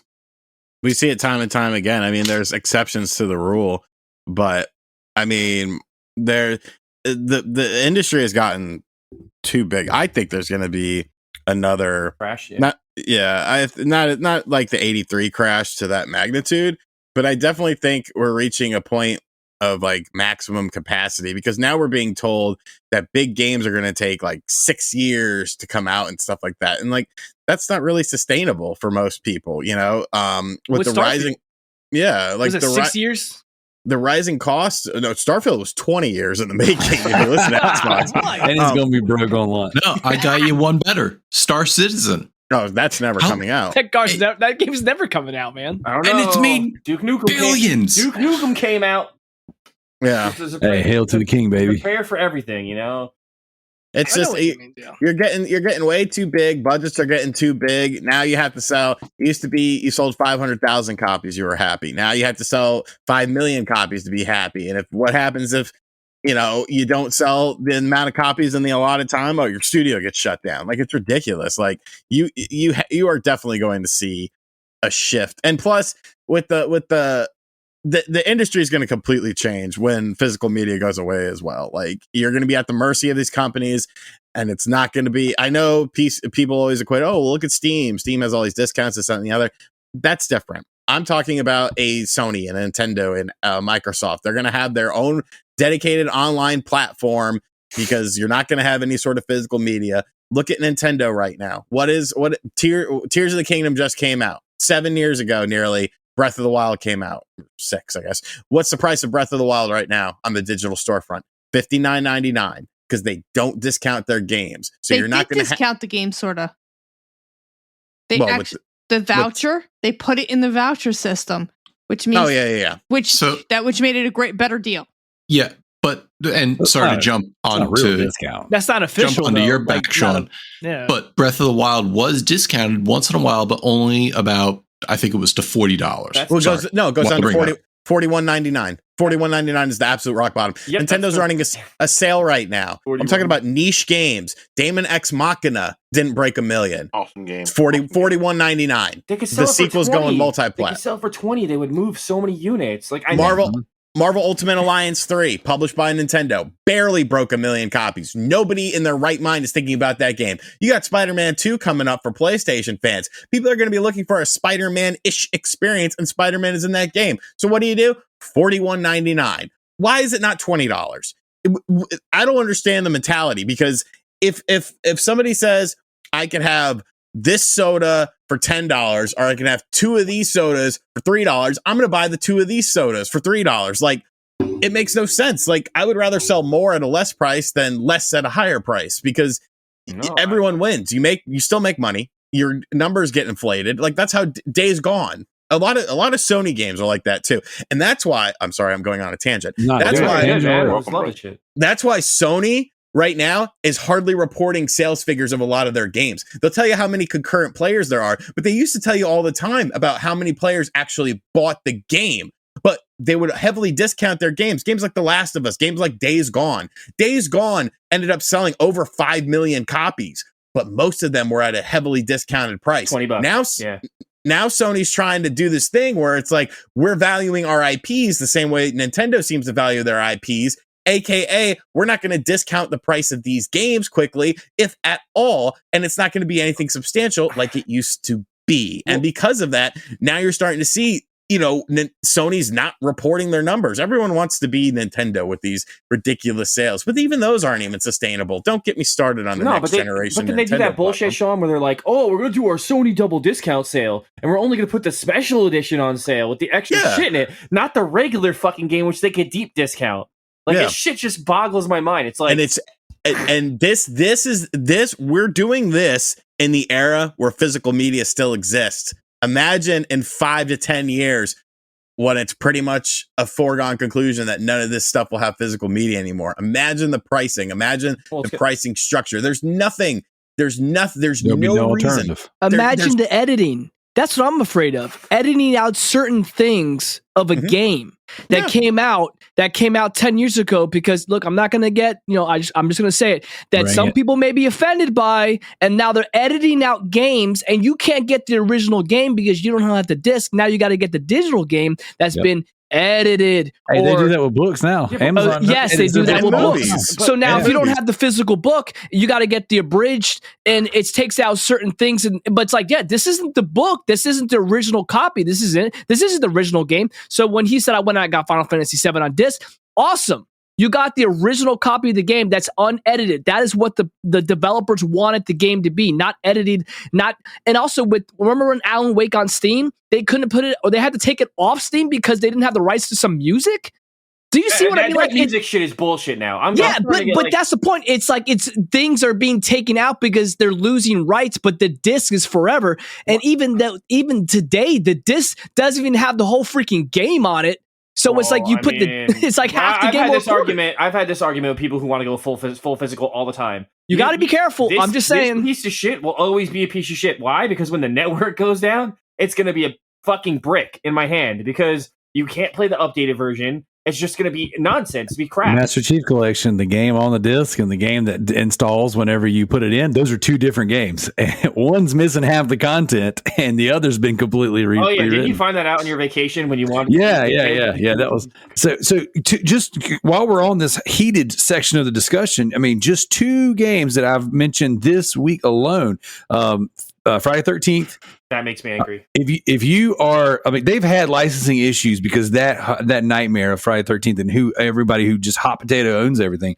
But like, it's coming off of the digital storefronts. They're not selling it physically anymore. Right now, the game's like $5 digitally, and then all the DLCs like $1. They lost the licensing, so it's getting pulled off of the.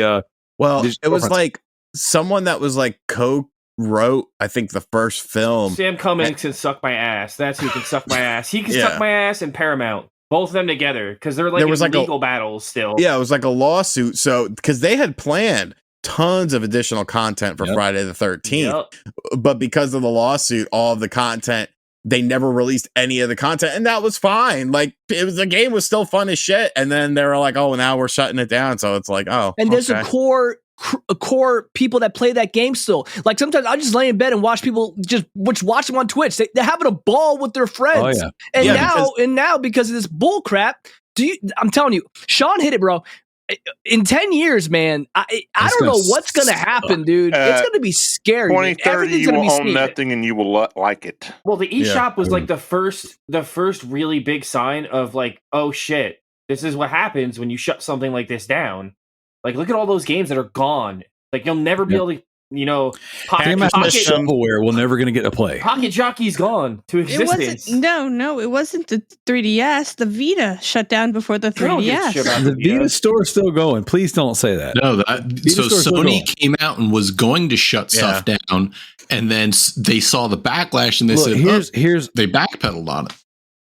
Here's the inside scoop on that whole Sony deal, right? I know Sean Layden and Jimmy Ryan, worldwide franchise Jimmy Ryan, personally, okay? And Sean was on the way out the door, and he left in his memorandum. That, you know how like a president leaves a book of things, you know what I'm saying, for the president that comes in? Same thing happens at Sony, all right? So Sean Layden had left the book, right? The unwritten book of the road for worldwide franchise Jimmy Ryan. Jimmy saw in there that wait a second, you want to shut down the Vita store? He said, no, my friend. So we're gonna reverse that decision. executive decision, as you will. You know what I'm saying? First order of business. So you can thank franchise worldwide Jimmy Ryan. This is starting to sound like that meme that was going around when Obama was in office. George, what do? I pissed off the rednecks. That's exactly. Hey Sean, what am I doing here? Write me a letter. But no, they didn't shut it down. So far, your precious Nintendo is the only one that's actually shut down their shops. So I still download games on the Vita store just because I can. I put money in my wallet and I buy freaking digital games. Yeah, I love how you're just supporting them every day. You're like, I do it. I do it on principle. I wait for one of you guys to make a comment. There's going to be one thing that's going to be a constant in the future. In 10 years, there may not be any physical games, but in 10 years, Darrell still be a shill for PlayStation. Say again. You want me to grab another one? Still be a shill for PlayStation. God. How many Vitas do I got to pull out to make on it the show to make it come tonight, back, right now? To make it come back, keep pulling them out, Darrell, because it's not going to fucking happen. What's that? Say. I have one. You're getting that fucking. That Sean, is yours charged? That brick no, it's not. That brick, you're getting that brick of a handheld thing that they're putting out that you can't even. That doesn't have dedicated software. I mean, not to go too off top, but man, like they couldn't even like make a. I know Vita. It's just, man, that's what a missed opportunity. What is that thing, dude? Like, what is that thing? Like, can you even leave your home to use that? That's the I don't even understand bedtime. it. That's the bedtime device. You better remove it from the internet before Sony sends a kill signal and you can't use them anymore. Yeah, he's got 3 of them. I got he has 9 of them. 9 of them. But these are just the 3 that I keep on my desk. Sean, was that your whole Vita collection? Yeah. Do you want to see Darrell's whole Vita collection? It's like a fucking. We don't have enough time on the show for It's in that. his closet. It's very small. Look, I just got a Vita like semi recently. Yeah. Are you gonna jailbreak it to you? It's the best video you ever made, by the way. I already did. Oh, I did a soft mod on it so I could play like PSP stuff. I don't know. There's not much Vita stuff that I'm like, oh man, I really want to play this. So. Golden Odyssey.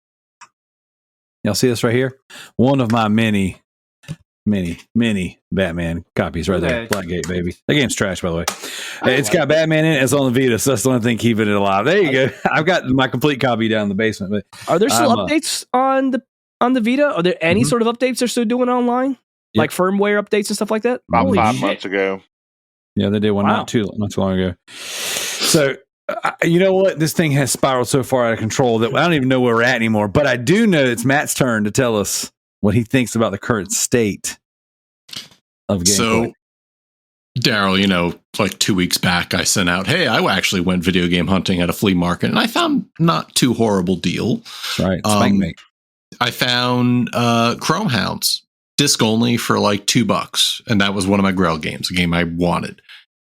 But before I ever got to that vendor, there was another vendor that had a decent collection of games, but he was selling stuff for like $80, $90.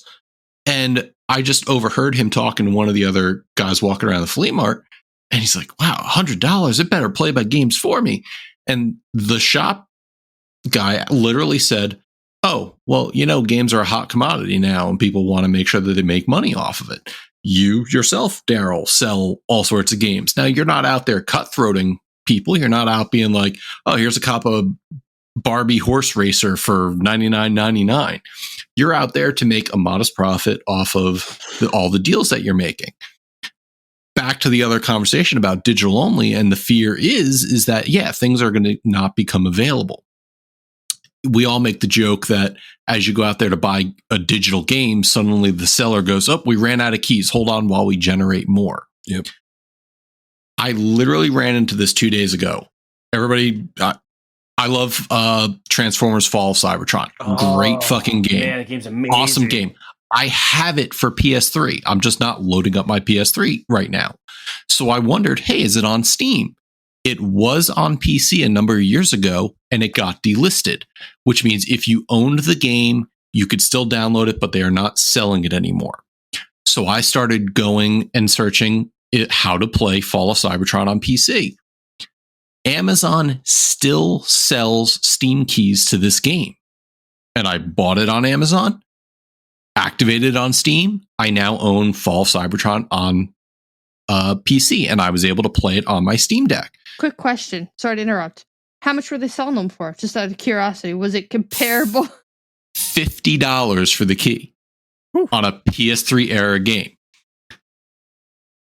Yeah, T-Diddy, I see the games you're advertising, and I tried to block those from my mind because they are horrible. They tried. So here's the point I'm trying to make, because now digital games are running into what physical games are. When you have a game that's delisted, and there's vendors who went out there and bought keys and still have inventories of keys, they're trying to sell and offload those keys. And as those keys diminish, they're going to start increasing the price, just like on physical games, because guess what? Once they run out of keys, nobody's making keys anymore for those. So we're starting to see it in the digital realm, what people are facing in the physical. And Kalai and Joe both said here in Jersey, people are pricing their games either correctly or well above what the market should hold. And as a mixed digital physical gamer, it really does upset me that there's people out there trying to be cutthroat when there's people like us who want to collect games just to collect them and have them on our shelf, not because we want to turn around and go, oh, well, I have a copy of Final Fantasy VII. I could probably sell the physical copy for $100. Back in the day, my friend was trying to find a copy of Suikoden 2. And the only copies you could find online on eBay, and I'm talking like late 2000s, were like $300-$400 copies, and it's ridiculous. Well, you say RPG to any collector, like, oh god, it could be like the worst fucking RPG in the world. $100, man. I was trying to sell ET for like $200. Nobody wanted it. The landfill takes them. I heard for free. Grade that junk, man. Send it to Wanda. This is the landfill version. It's got a little bit of dirt on it. Hey man, all it takes is one person to buy it for $250, and then all of a sudden that game goes up, and then now it's up there until someone says, "I'm not buying that. I'll buy it for $100." Guy says, "Okay," back down to $100. So it's a fair market value, but it's all it takes is one person to change the entire market, man. Sounds more like manipulated market value to me. Yes. And this is what I wanted to, I never got in on the grading conversation with you guys. And what I wanted to say is it's interesting because when you're grading something, you're not necessarily assigning a direct value to it. You are assigning a condition of that product.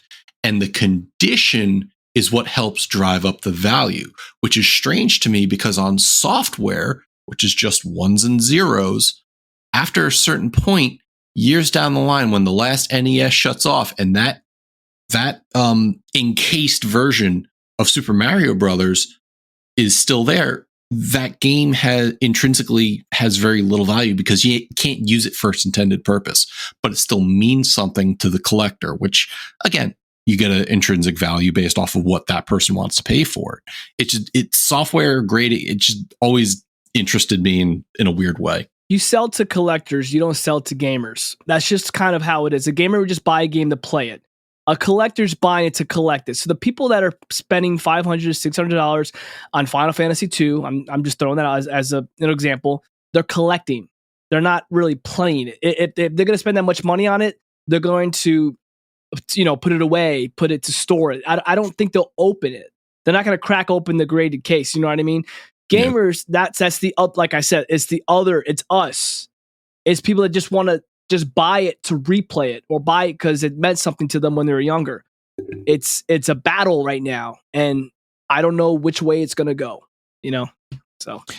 I want to piggyback off all that because the conversation has started to shift to the next place I wanted to go. And then we do have some community questions for our guests. So I definitely want to make sure we don't miss those. But the next thing I kind of want to talk to you guys about is the actual markets and the differences between them. Because something that I've learned, I've been buying and reselling my entire life. I have always done it. I did it with guitar gear when I toured and played music. I did it with video games.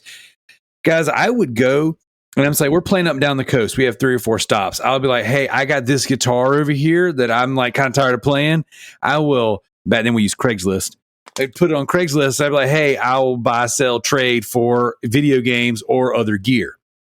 And I would take a guitar and I'd trade it for video games, consoles, and a stack of games. And would take out what I needed, then I'd bundle up the rest of it and either sell it or trade it for a guitar. I was always spinning and flipping this stuff around. the same way I do it now, but now I do it, more so to build my personal collection. And something that I've noticed over the past couple years, especially, is that not only is the gaming market inflated, but there are complete ecosystems that operate entirely different than the rest. I love the flea market, yard sale, thrift store ecosystem. I like getting it, on the cheap, probably gonna be broken, probably gonna be scratched up, probably gonna be dirty. I love the thrill of the physical hunt. But then you have your Mercaris. Mercari has its own pricing structure and its own type of people there that are buying and selling on Mercari. Mercari, my experience has been, you get a lot farther on the lowball offering than you do with eBay. And Mercari has for the seller side, has a discounted structure where it's like, hey, drop it 5%, drop it 10%. It's a little more flashy when it comes to the graphic side of it. Like, it's showing the customer. Like, I get alerts. I go on there and I follow every Vita game I don't own. And I get alerts all the time. Hey, Danganronpa V3 is now 38% cheaper from this seller because he hasn't sold in 6 months because he wants $150 for it, And it's stuff like that. But then you have the eBay side of thing, which eBay, I would argue, is kind of where the majority of the action is. And eBay stuff is very heavily price charting dictated. Typically the sold comps on eBay and price charting. I mean, obviously it populates on price charting, but like you kind of know what you're getting there. And there's not a ton of fluctuation. It is rare that I go just pop on eBay and it's like, oh man, there's a random steal on here. I mean, even the auctions for the stuff I'm looking for tends to be kind of more than I like to pay for things. But then there's Amazon. Now, I don't know. I mean, Matt, you mentioned it earlier. That's exactly where I wanted to go. But Amazon has its own ecosystem from when it comes to buying and selling games.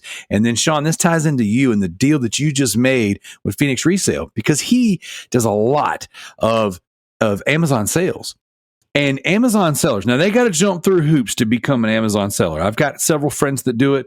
I've got, like I said, I've been kind of picking the brain of my buddy that owns Overstock, just kind of on like how that operates. And a lot of the resellers here in South Carolina, they're Amazon sellers, man. These guys are out there. We call them the sharks. The sharks are out there swimming around. These guys don't play games. Games sell, and they sell well on Amazon, and they sell for more on Amazon than they do in these other markets. And I sit there and I look at them. They'll scan a game, right? Here's one of the Skylanders. I think it's for it's like Trap Team or something like that, or one of them for Wii U. Sells for like $50 or $60 all day long. The one on PS4 sells like crazy high. And it's because the Amazon customer, the person who has bought into Amazon, that uses their Prime 2-day free shipping, they don't want to be bothered. They don't want to leave their house. They don't want to go game hunt. It's like, oh, I need something, go to Amazon. I need something, go to Amazon. Oh man, Matt, you just mentioned a Transformer game. Where am I going to go? I'm going to go to Amazon. Oh, it's $50. It's $50. Guys, sometimes the game value price it could be 5 times higher than the eBay comps or the Mercari deal. 100 times higher than my flea market price.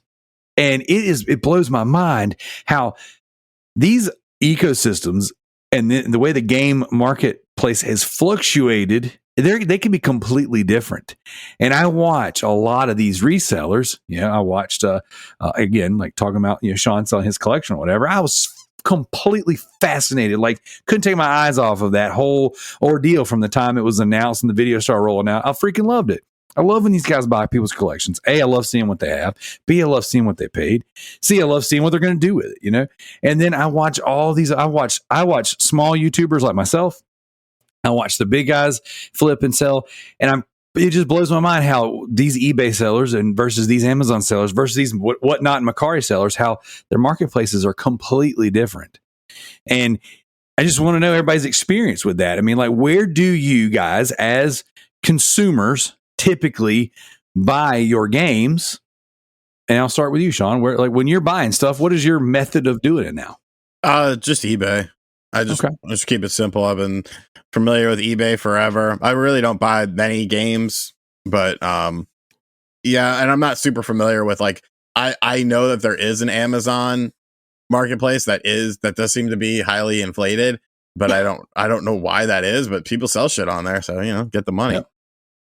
It's mind blowing, dude. I watch these guys, and again, using Phoenix Resale as an example, he'll go on there and he'll do a whole video series based on like how much profit he's going to make in this one store. I want to buy this game for my collection. How many other games do I got to buy? And what is the difference between what I'm going to pay and when I can sell it on Amazon for? And I'm telling you guys, some of the games he picks up week to week, and guys like him, they pick up week to week. I'm picking up those same games and I'm selling them on eBay, and I'm not making a fifth of what the difference is, the price difference. That Amazon ecosystem is inflated, but it is because it's so easy. Yeah. It is so people like convenient. convenience. Mm-hmm. And I feel like that ultimately is inevitably going to be the thing that gets us, takes us away from physical game collecting, or at least the availability of the things moving forward.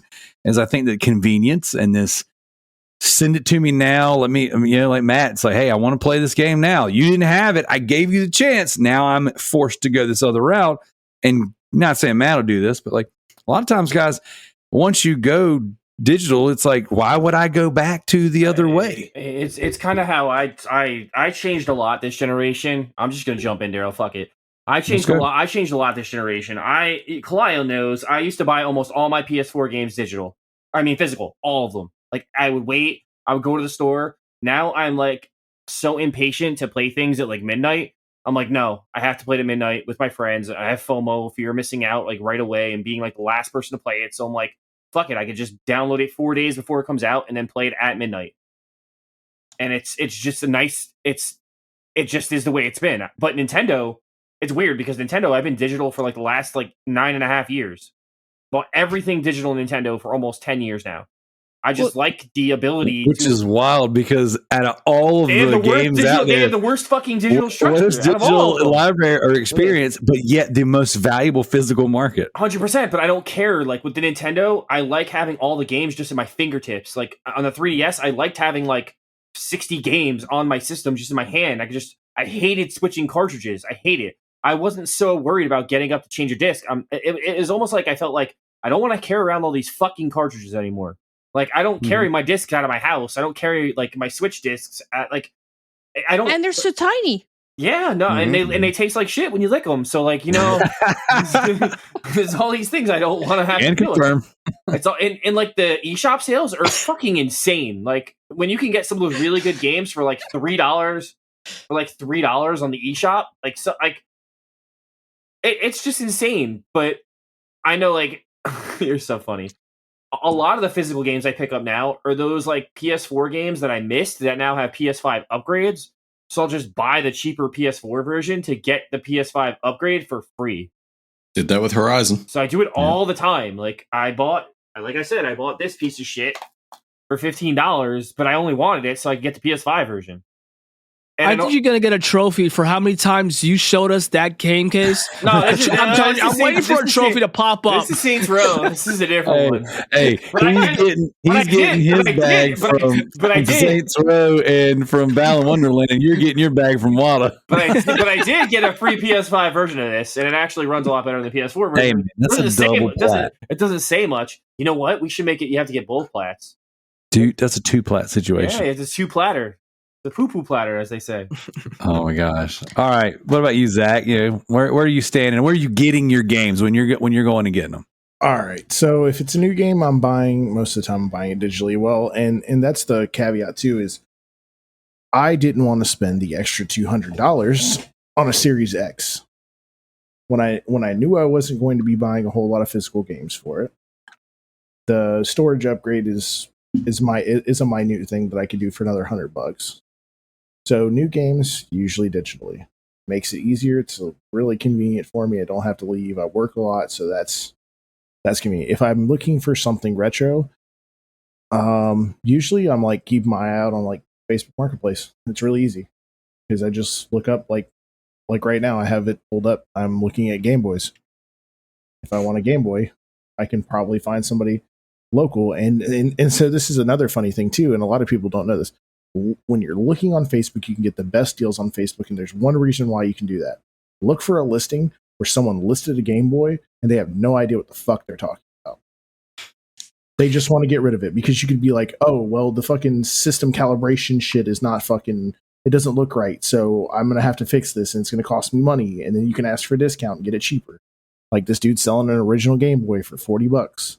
there's a scratch on the screen that is like a $10 fix. I could buy a new screen, or the plastic cover in front of the screen. It's funny. Plastic cover. It's funny you say that. You can't really see it in the screen too much, but this right here is a listing for a GameCube with games. Okay, it's this Right. white screen that I'm showing you guys with a little bit of writing. And you've already sent them a message because you're This is happening. All right, there. So it says GameCube, $125. But if you look at the screen right now, what I'm showing you is her prescription.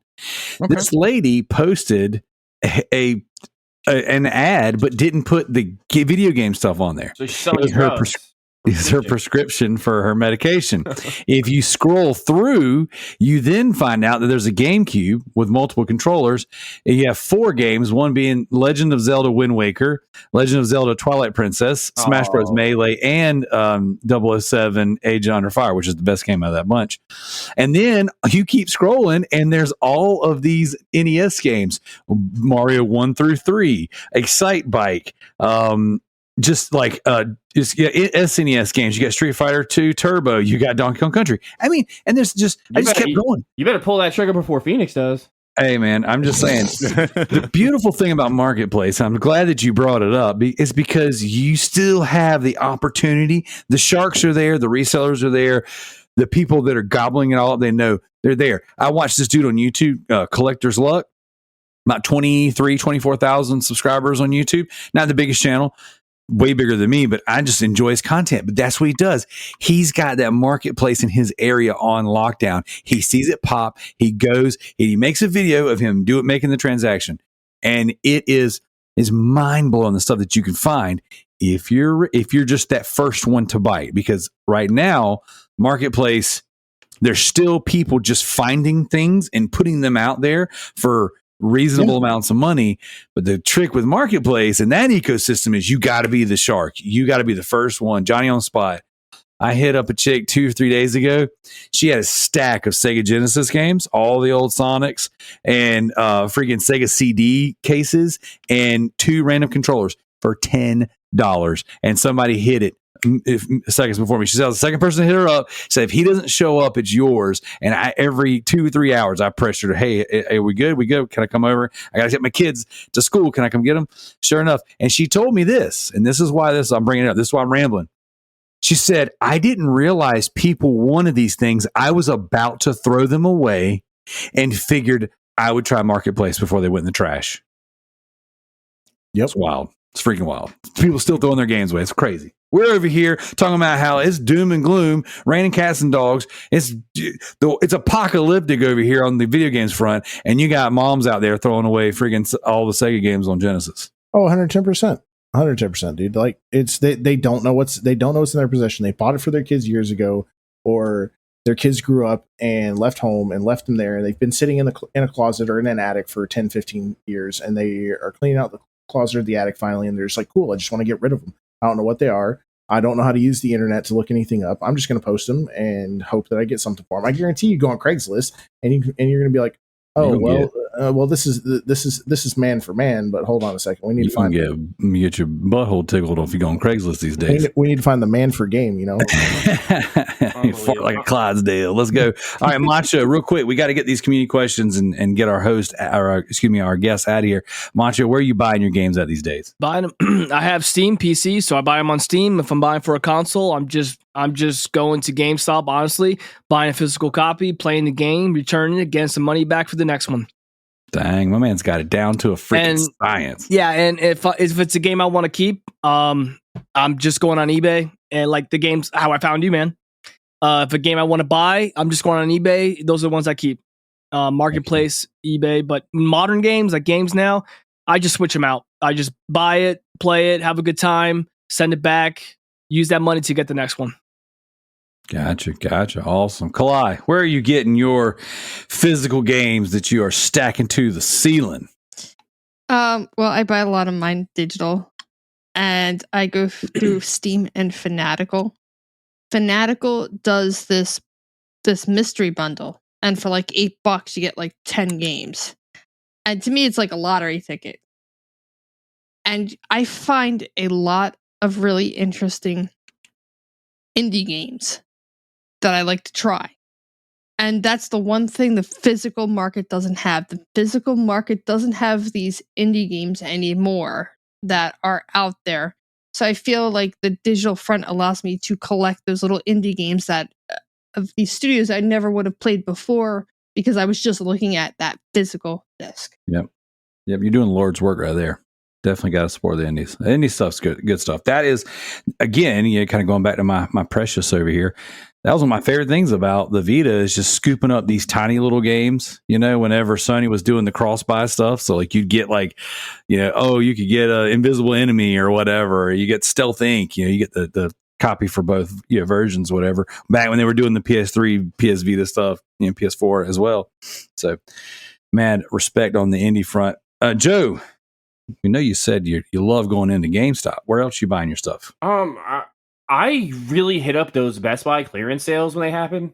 Like I frequent Best Buy. Like I know that they usually drop like 2, 3, 4 in the morning. So like sometimes I'll like be up and I'll just be like, hey, like I'm playing video games and I don't sleep because I just don't.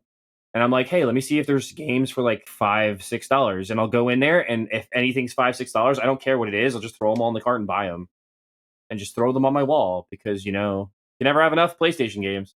That's right. I live by you just can't. I actually started looking through as we were on the show. I went for my never-ending quest to find a fucking copy of Tony Hawk 5 for fucking PlayStation 4 because I want it. Yes, Sean, I know. I want Tony Hawk 5. I don't know. Sorry. I honestly just want to play it because I heard it's so shitty. I just want to play it. Oh, yeah, it is. I just want to play the shittiness that is Tony Hawk 5. I haven't found a copy on PS4 yet. I've found the Xbox copy, which I've sold on eBay. Listen, I found a copy at my local GameStop, and they're doing like a 4 for $40 deal. Like any games, like it's like 4 used games for $40, and I'm like, all right, let me see if I can rope 3 other games in my local store to get this tomorrow because I want to stream this shit like badly. It's so hard to find 4 games in a GameStop anymore. That's we've got like 6 stores around here, and there ain't 4 games between them. No, like, it's ridiculous. The problem is they never have any used games anymore. They have a whole bunch of brand new games, if they do. But like, Sean, I think you stepped out when I said this. But like GameStop, all they sell now is fucking Pokemon plushies and like garbage T-shirts that they have to discount 90% of the time.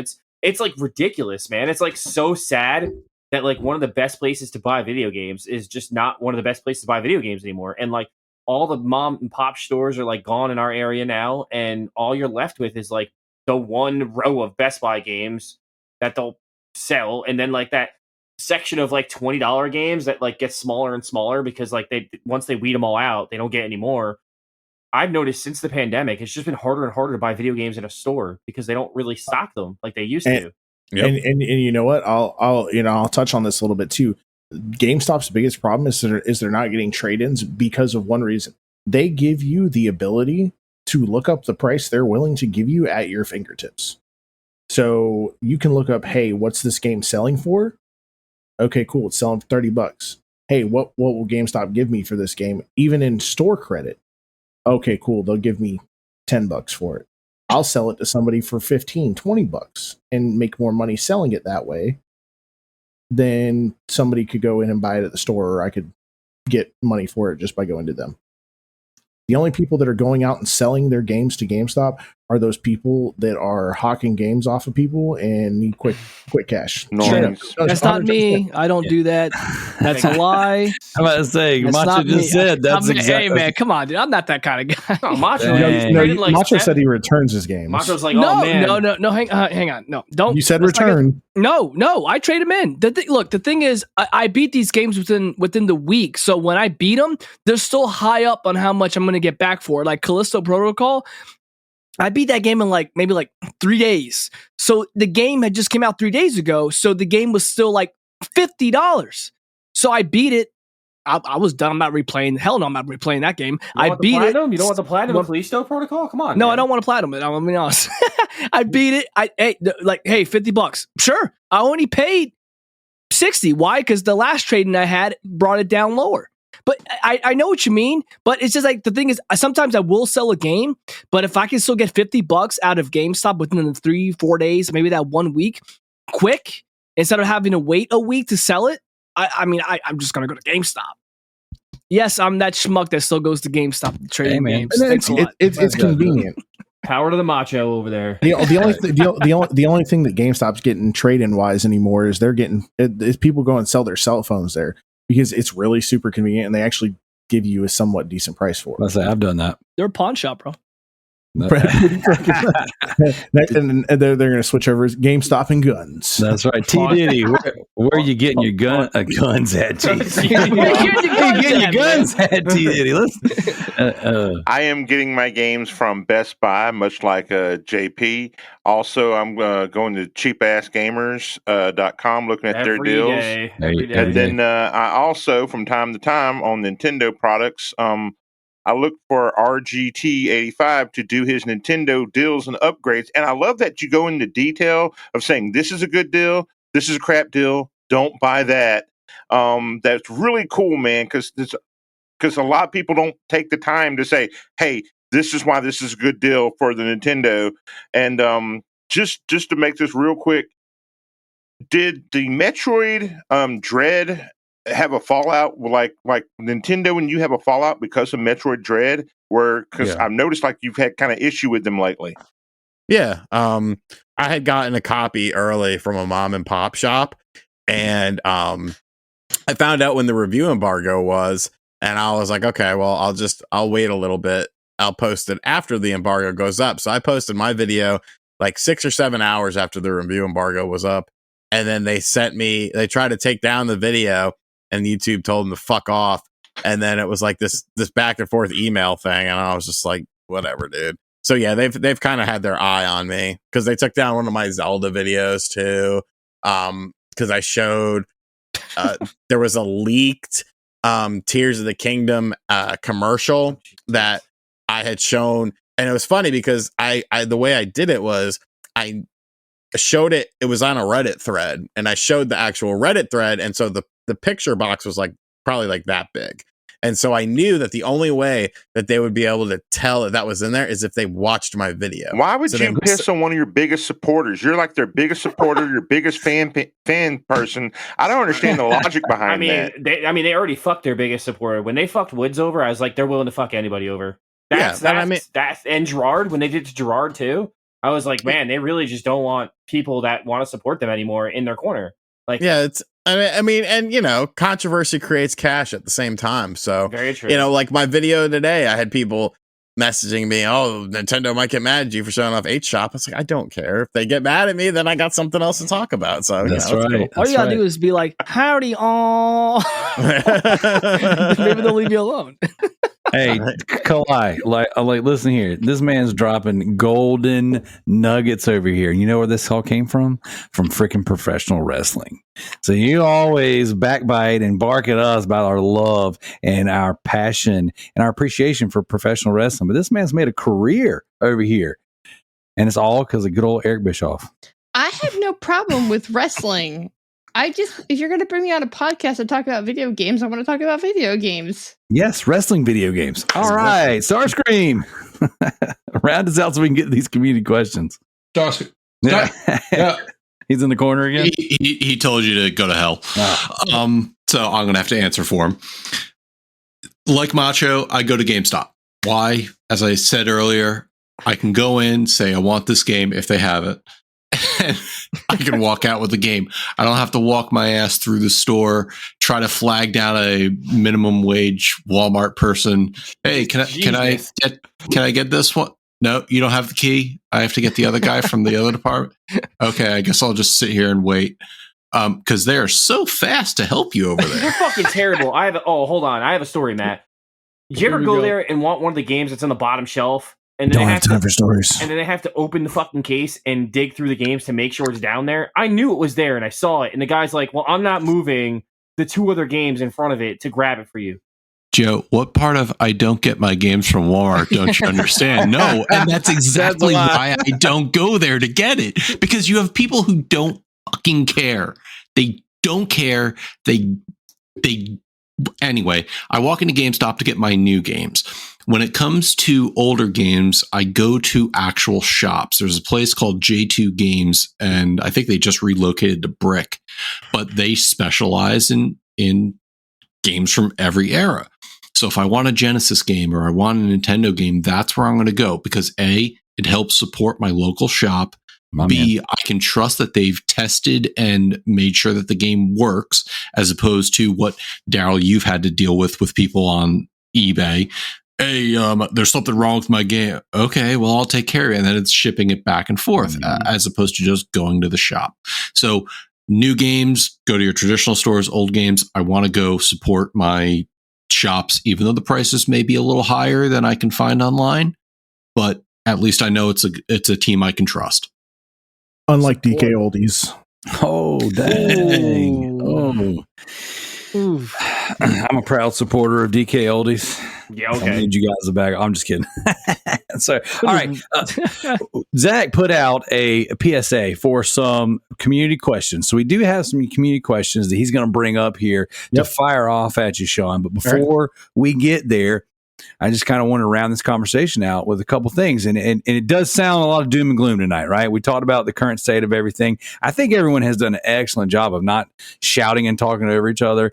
I think this has probably been the most behaved that this panel has ever been. So definitely shout out to everybody for doing that. Thank God Tricky wasn't here tonight. Yeah, Tricky's not here. He needs to be the fuck up. So, but I want to say this. My encouragement to you guys, and this is something I started doing on our Patreon. So I've had a lot of people, since I started my YouTube channel, I've had a lot of people writing into me saying, hey, we would love for you to do a podcast segment on video game collecting, video game hunting, and all this stuff. Well, our show's long enough as it is. What I did do was, for our supplemental content that you can get on our Patreon, starting at $1 a month, is I dedicate a segment to video game hunting, video game collecting. And the two games that I mentioned on this month's episode just got listed, or one of them's already delisted, and the other one's getting delisted at the end of the year. So something I'm trying to do is just keep our listeners aware of things to be on the lookout for in that case, because I am a physical collector first. I've got thousands of digital games, close to 2,000 digital games or whatever. I'll buy either way, but physical collecting is my bag, and I buy in bulk and resell just so I can continue to fund the habit. And I hate when I see a game. Was I ever going to play Soul Calibur 5 on PS3? Probably not. But you know who's got Soul Calibur 5 on PS3 right now? Not me, because I thought I did and I didn't have it. So now I got to go get it real fast before everyone jumps the price on it. And I also have to buy a second or third copy so that I can have them on my eBay store, because eventually they're going to go for it. So fire away, Zach. These Sean, we've got some community questions for you, man. Our audience reached out and they said they put some good stuff out there for you. So I definitely want to have that time. All right, for sure. All right, so kicking off, Joe writes in, when did you decide to become a full-time Nintendo YouTuber? I became a full-time YouTuber, or I tried to become a full-time YouTuber.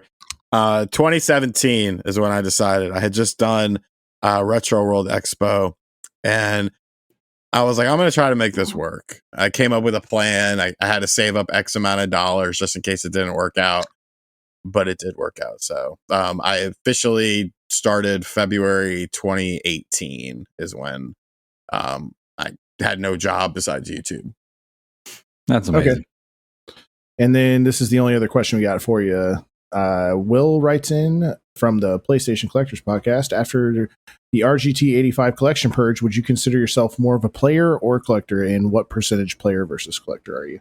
I think I've always been a player who just happened to have a collection. Like I just found myself buying stuff to play it because I really wasn't super into emulation, and I didn't know about a lot of these different things and how far. Like if you had asked me like 4 or 5 years ago about Sega Saturn emulation, I'd be like, oh, it's probably still terrible, but it hasn't been for quite a while. I just never really paid attention to it. I always thought you needed like these super powerful PCs and stuff, and PC stuff just wasn't anything I was super into. But no, for me, it's always been about the games. It was just, I didn't have a way, or at least I didn't think I had a way to play them without playing it with an actual disc on hardware and stuff like that.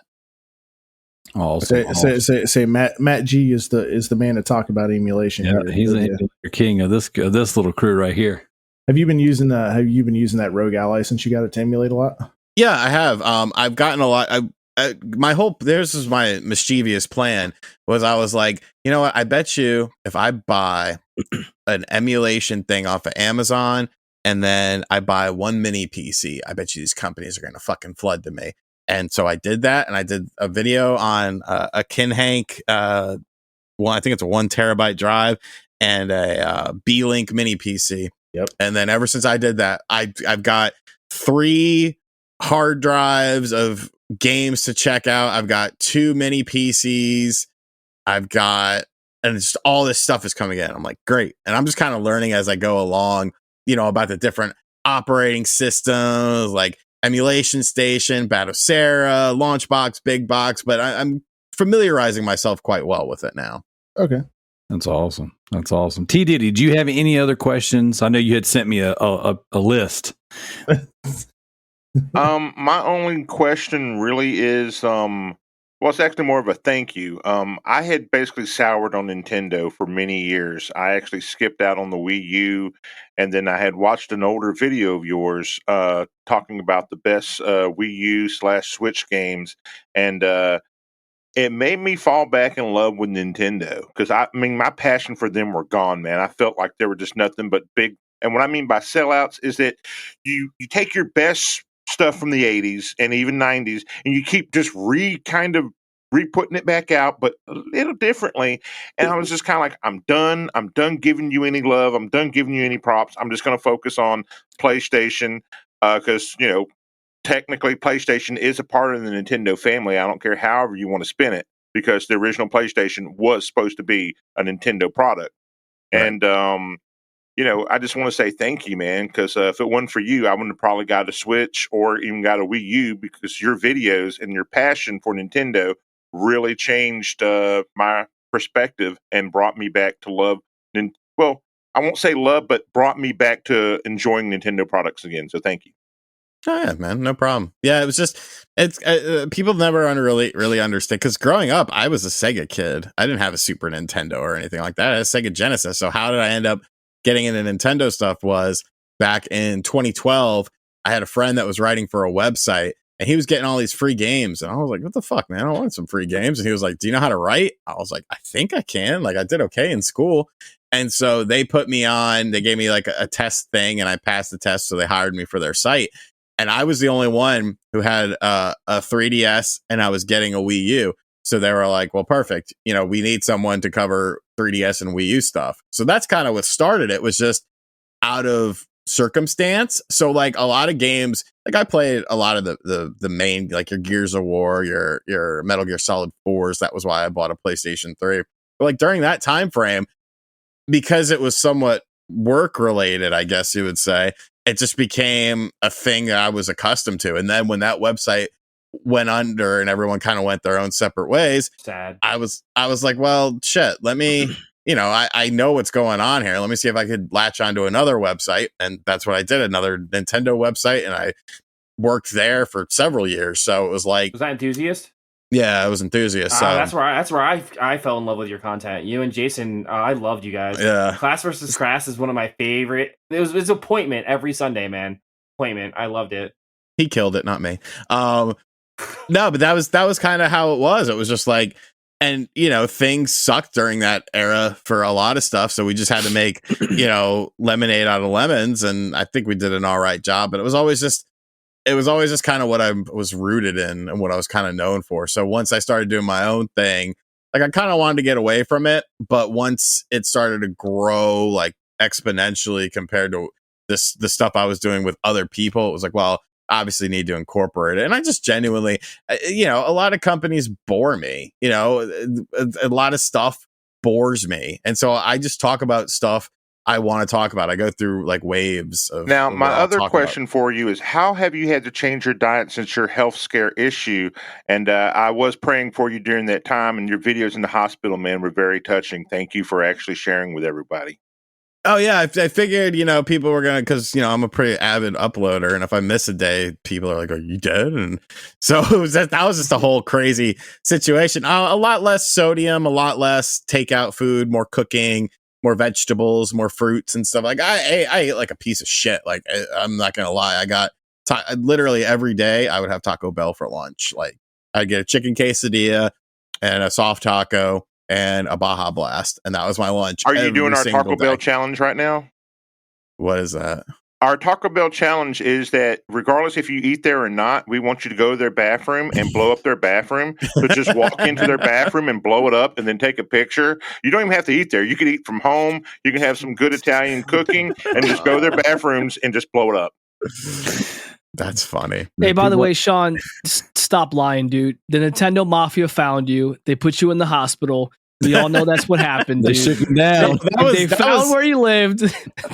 Dude, all I had was an earache. That's literally what I went in there for. I was like, I have an earache. And they're like, you're about to die. And I was like, oh. I was like, well, what about And the fucked up thing was, so I went in for the earache. They're like, you're about to die. We're calling an ambulance. And I was like, stop it.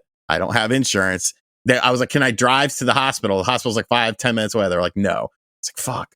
So I had just left my grandma's house, and one of her nephews, who's kind of like an uncle to me, lives pretty close to her. And so I didn't want to call her and tell her about what was going on. So I called him, and he came and picked me up. As he picked me up, I called my grandma. I was like, yeah, I'm about to die. So, you know, my mom had just left for a cruise as well. So she's out in the middle of the fucking ocean. So I got to ruin her cruise, and that was great. But I went to the ER. They kept me for 2 nights. I got out I went in Sunday afternoon. I got out Tuesday night, and they never did anything for my ear.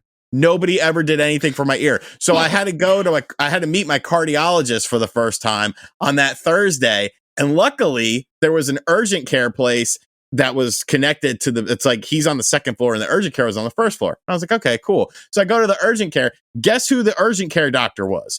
The fucking doctor who told me I was going to die at the other urgent care. I was like, do you remember me? And she was like, you look familiar. I was like, you told me I was going to die on Sunday and I had to go to the hospital. She's like, oh my God. I was like, yeah, you didn't do shit for my fucking ear. Here's another $100. Can I get some eardrops, please? So wait, I have a question since I don't follow. I'm sorry, I don't follow you. So you went in for an earache, and I'm guessing were you having a heart attack, or were you about to have a heart attack? I was about to have one. My blood pressure was 220 over 140. Jesus Christ, brother. Yeah, because like I hadn't been to sleep the night before, and so I was supposed to go to my grandma's for lunch, but I called her up at like 9 a.m. I was like, I haven't been to sleep yet. I'm just gonna go ahead and come over. I'll come over a little bit early. She's like, okay. And I hadn't been to sleep because my ear was hurting, but I was also like my heart was beating pretty fast. But I always just attributed that to just like late night bursts of it. Like I had a bunch of health problems that I just didn't know about. So I had like caffeine though. You drank the Baja Blast. No, I don't drink any caffeine. Wait, what? I don't get that. I'm sorry. That's a thing. I don't. Damn it! I don't understand. I drink like 3 cups of coffee a day.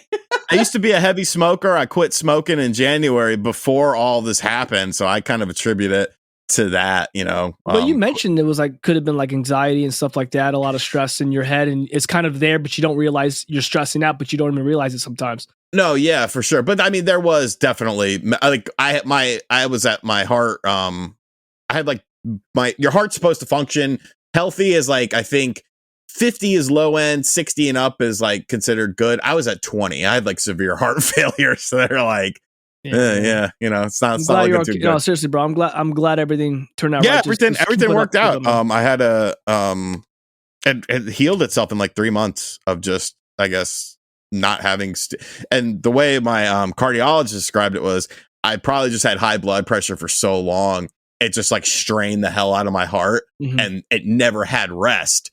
So by getting, you know, on medicines, changing your diet up a little bit, working out and stuff, it gave the heart time to rest, because now it's like it looks fine, everything is good. Oh, that's good. That's good. That's awesome. It's crazy though. It was a wild situation. So I have a question for you. Yeah. Do you primarily do you do Twitch or anything? No, I just do YouTube. You just do YouTube. And how long do you spend recording and editing videos? I mean, I make videos every day. Sure. Some of them are bigger productions than others. I do have an editor that sometimes I outsource to, because sometimes I like to work at night and like film a video at night. And if I do that, I'll send it to my editor to have it to me by the morning, and then I can upload it on that. It just depends. I mean, the actual video process, I have it all down to a science, as far as I can talk off the top of my head about any sort of topic and make it into a video. And then just overlaying stuff it doesn't take a lot of time, but I do spend a lot of time thinking about like the next things I'm going to do and kind of surrounding. I'm always on my phone, seeing if anything happens. Like I like to be very on now, top has of things. Rumble reached out to you with a contract yet? Because they've been reaching out to a lot of predominant YouTubers recently. They reached out to me with no contract. They just offered me to come over there, and I was like, okay. No, the reason why I it. was asking that is because years ago I saw a really interesting article about Twitch. This gentleman, he wanted to be a Twitch person. He wanted to be like a big famous Twitch person. He said, but the only way he could do it was he had to stream for 12 hours a day. And he almost died. He almost died doing it. And he equated it to the fact that he never left that chair. He never got exercise. So I was wondering if you think any of that YouTube of you sitting there doing those. Okay. No, because I mean, I wouldn't. I take breaks constantly. I drink a lot of fluids all the time, so I always have to pee. So I'm always getting up and down. No, I would just say I smoked like a pack of cigarettes a day. I ate like shit, and I hadn't been to a doctor in like 6 years.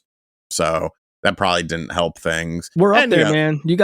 We're like, what? You're like 34, 33 now? I'm 37. Yeah, man. I'll be 30 in like 3 weeks. So you gotta keep up with it, brother. Like that's just we're not 21, 22 anymore going to Taco Bell and blowing up the bathrooms. No, but it's like we can't. I love doing it, bro. But my body is just not like that. It doesn't run on Mountain Dew and Taco Bell and 2:00 a.m. playing MGS anymore. It just we can't tough. do it anymore. So I know what you mean, man. And what state do you live in? I live in Connecticut. Okay. I think I asked you this before, the last time you were on the show. But someone brought it up today. Matt over here we were talking today. You've been to Joey Garlic's before, right? No. I feel like we had this conversation before. I think you said that last time. So there's a pizza joint called Joey Garlic's that I swear by has the best pizza in the States. And at the time that I went there, I was visiting Connecticut. I was actually doing some training.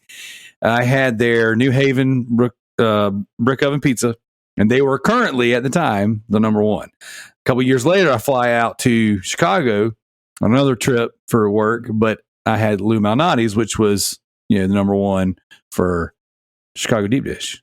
I got to recommend it. But why would you go to Joey Garlic's to get New Haven pizza when you could just go to New Haven to get New Haven pizza? Because it was number one. It was the best. Supposedly. That's what we were told. We were told as soon as we touched down. I didn't go to Joey Garlic's because it was like, I'm seeking the best pizza in the world. See, I got this place that's literally a half a mile up the street. That's like fucking. It's one of the best. What's that it called? I've ever had. Is it Pizza Hut? Was it? No, it's called it's called Domino's. Shout out to Domino's. Yeah, Domino's. First of all, it's pronounced Domino's. Speaking of promos, what can you tell us about Raid Shadow Legends, Raycon earbuds, or Ridge wallets? I've never done Ridge. Raycon broke a contract with me this year, and I told him to fuck off. And I don't think I've ever done Raid because you never done Raid Shadow Legends? No, Raid offered one of my friends who's much smaller than me more money than they offered me, and I told him to fuck off.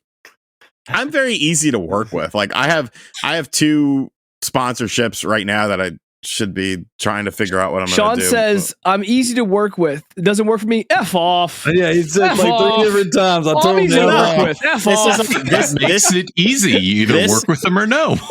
You know what I fucking hate? I hate when they ask me what my rates are. Make me an offer, you son of a bitch. Okay? That's my rate. Easy to work with. Does Ray J actually handle anything in Raycon, or does someone else handle the whole company? No, I think Ray J called him up and said, hey, I will say Domino's gave me shout out to Domino's. They gave me a nice bag, more than my rate than I usually charge.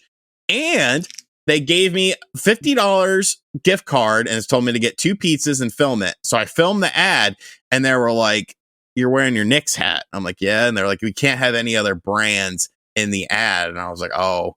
And they were like, well, we'll give you another gift card for $50. I was like, score.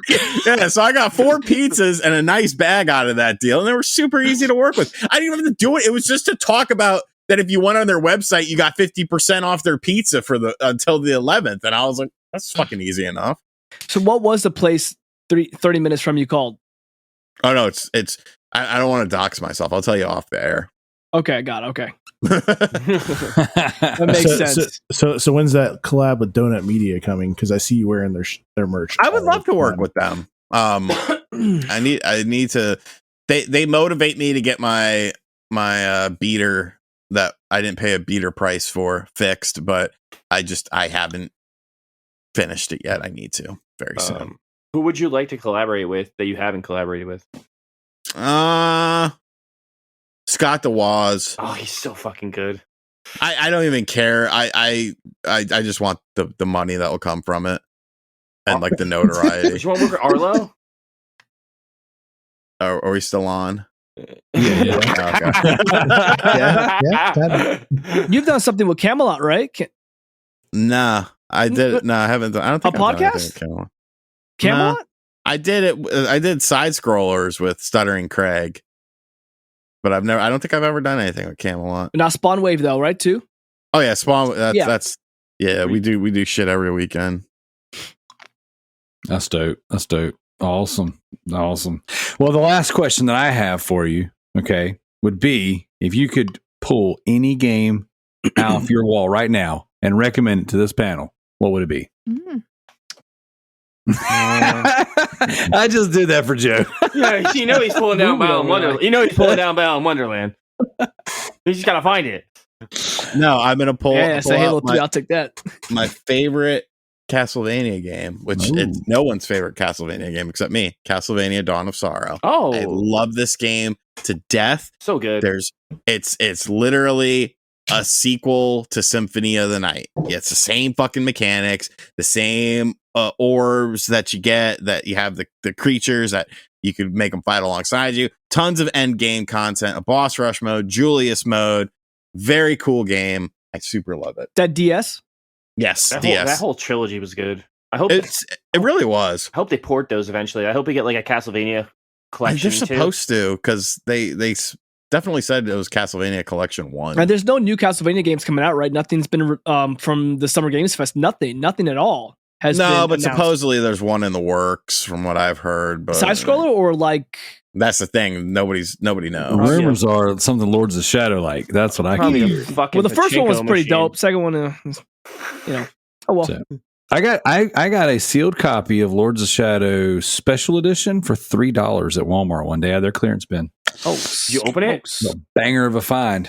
Yeah, I think I actually sold it. No, but yeah, I think I made $49 off of it at the time. Pre-COVID, God knows that would have been worth a much better sale now. But Sean, Macho, Zach, Kalai, Thomas, Matt, Joe, thank you guys so much. Daryl. I appreciate you I guys. just want to say one last thing, in case anybody's interested. Battle in Wonderland is Steam Deck verified. Get that 100% Steam cheese. Let's go. Everyone can play the beauty that is Battle in Wonderland. You should just be a full-time Balan streamer. Just play it over and over and over, and just do all the different. Yeah, that'd be just as bad as watching World of Warcraft on Twitch. Come on, guys. I like WoW, man. Don't. No, WoW, dude, this is the second time he's got me there. First with GameStop. WoW is a fun game to play, but it is so fucking boring to watch. Macho about to flip a table back there. He's lucky he has Halo 3 that I want. So, and I can't see the table because he's so dark back there. It's dark. He's in a hole. All right. So thank you guys so much for coming on here and talking shop with me. Thank you, Sean. We definitely appreciate you. This is the second time you've been here, man, and it's been a blast both times. Definitely. So I love your content. We all, obviously, everybody's here, especially Kalai, digs your stuff. So it's great to have you on the show. You definitely fit in well with us, and you definitely took the Nintendo YouTuber jokes very well. So we appreciate that. I will obviously put links for all your stuff into the bio. Macho, thanks for coming on, man. Glad we were able to make this happen. I see that I've got an episode of the Hunter Houston ESG podcast I get to listen to next week where you guys talk about comic books and the Punisher. So I'm super stoked about that.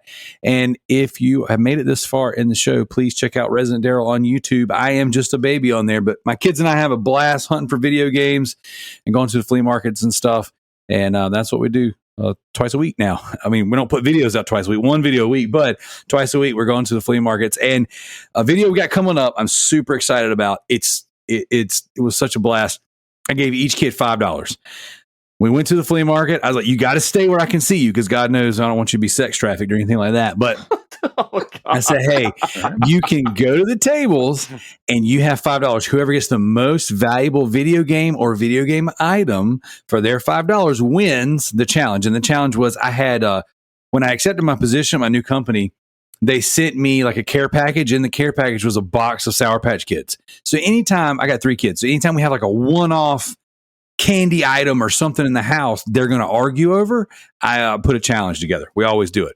And so this week was go to the flea market, take your $5, negotiate it, and work your way up in value. So we filmed the video. My kids blew my mind with the stuff that they got. Now I'll spoil a little bit of it. My kids negotiated for a working, complete PS2 for $7. They pulled their money together, split the total value of it. It had a game inside, and it had the PS2 wireless Rock Band dongle on the console. That alone sells for $30 on eBay. So it was a blast, dude. We had a really good time. But just going out there and doing this stuff with them, man, it's been so much fun. Whether my channel ever becomes, anything or not, doesn't matter, because these memories that we're making and the videos that we're doing and stuff together, those things will last forever. And it's so funny because their friends are watching our videos and they've been spending the night. We've been doing much stuff over here for the summer, and just the questions they're asking me. I got 2 of these young guys. They're like, hey, I've never been to a flea market. Can we go with you one day when you go hunting at a flea market? I'm like, yeah, man, I'll take you to this paradise we call the flea market. But you have to stay at eye level. That's right. You got to stay where I can see you because they can't have you getting sex trafficked. So, all right, guys, this has been the Loot Bros Podcast. Thank you guys so much for coming on here. We will catch you guys next week. All right. Keep gaming, never stop. This is the way. Later, guys. Don't do butt stuff.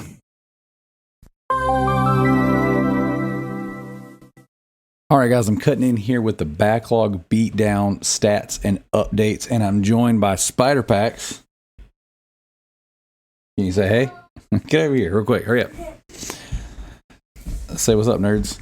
What's up, nerds? All right, so look here. You can sit here with me while I read out these stats. All right, first place we have I'm Styling on Your Bro with 126 points. Redbeard Rick with 124. That's your partner. Yep. JT with 71. Gareth, my other partner, that's right, is 56 points. Yep. Sadik with 49. Residentdarrell with 47. That's tied. you. Yep. Tied with Yield for 47. All right. We have Diego with 43. We have Alex with 39. We have Duplex with 38. We have Trying Casually Games with 35. CJ with 34. MZ with 26. Kalai with 23. Departed with 22. Jared with 22. James the Nerd with 15. We got Dino Killer with 12. The One Plat Zach with 10. We have, where did it go? Where did Jim go? We got Jim with 7. Noah with 6. Sid with 3. And Spider Packs with 3. I'm Spider Packs. Yep. Haley Pickle with 2. How come you hadn't beat any games? No reason. Because you're whack. No. I'm just kidding. All right, we're going to head over to the True Trophies custom leaderboards. Now this True Trophies. We helped you. Well, this is well, technically yes, but this is the GTTSC. What's that one? That's the big trophy competition. Oh. This leaderboard right here that we're looking at is custom leaderboards. For what? For my podcast. We do our own leaderboards because we're awesome and cool. Here we go. In first place, we have CJ, the Affectations Don't, 1,816 trophies. That's in 1 week. We have Gaz Davis 11 in second place with 118 trophies. That's scary. That's right. We have Residentdarrell in third place with 90 trophies. I got you a lot. We work together. Minecraft. We have Redbeard Rick with 73. That's right. We have Steigenwolf 4 with 53. And let's see, we have a total of 20 people who got trophies on this leaderboard. What? Now we'll hit that Xbox leaderboard, True achievements.com. We got first place. I'm styling your bro at 835 trophies. Second place, GDI Master Ace with 125. Third place, we got a name I've never seen before. We have Debox, Dexbox. I hope I'm saying that right. Tied with fourth place, which is the Bearded Nerd, for 60 achievement points apiece. So, hey, not only did we see a new name, but we have somebody in the top 3 on the Xbox platform. So, thank you so much for joining and participating. Give a shout out to One Plat Zach for actually playing some games. And then we have, in fifth place, the Alpha Seagull with 55 achievement points.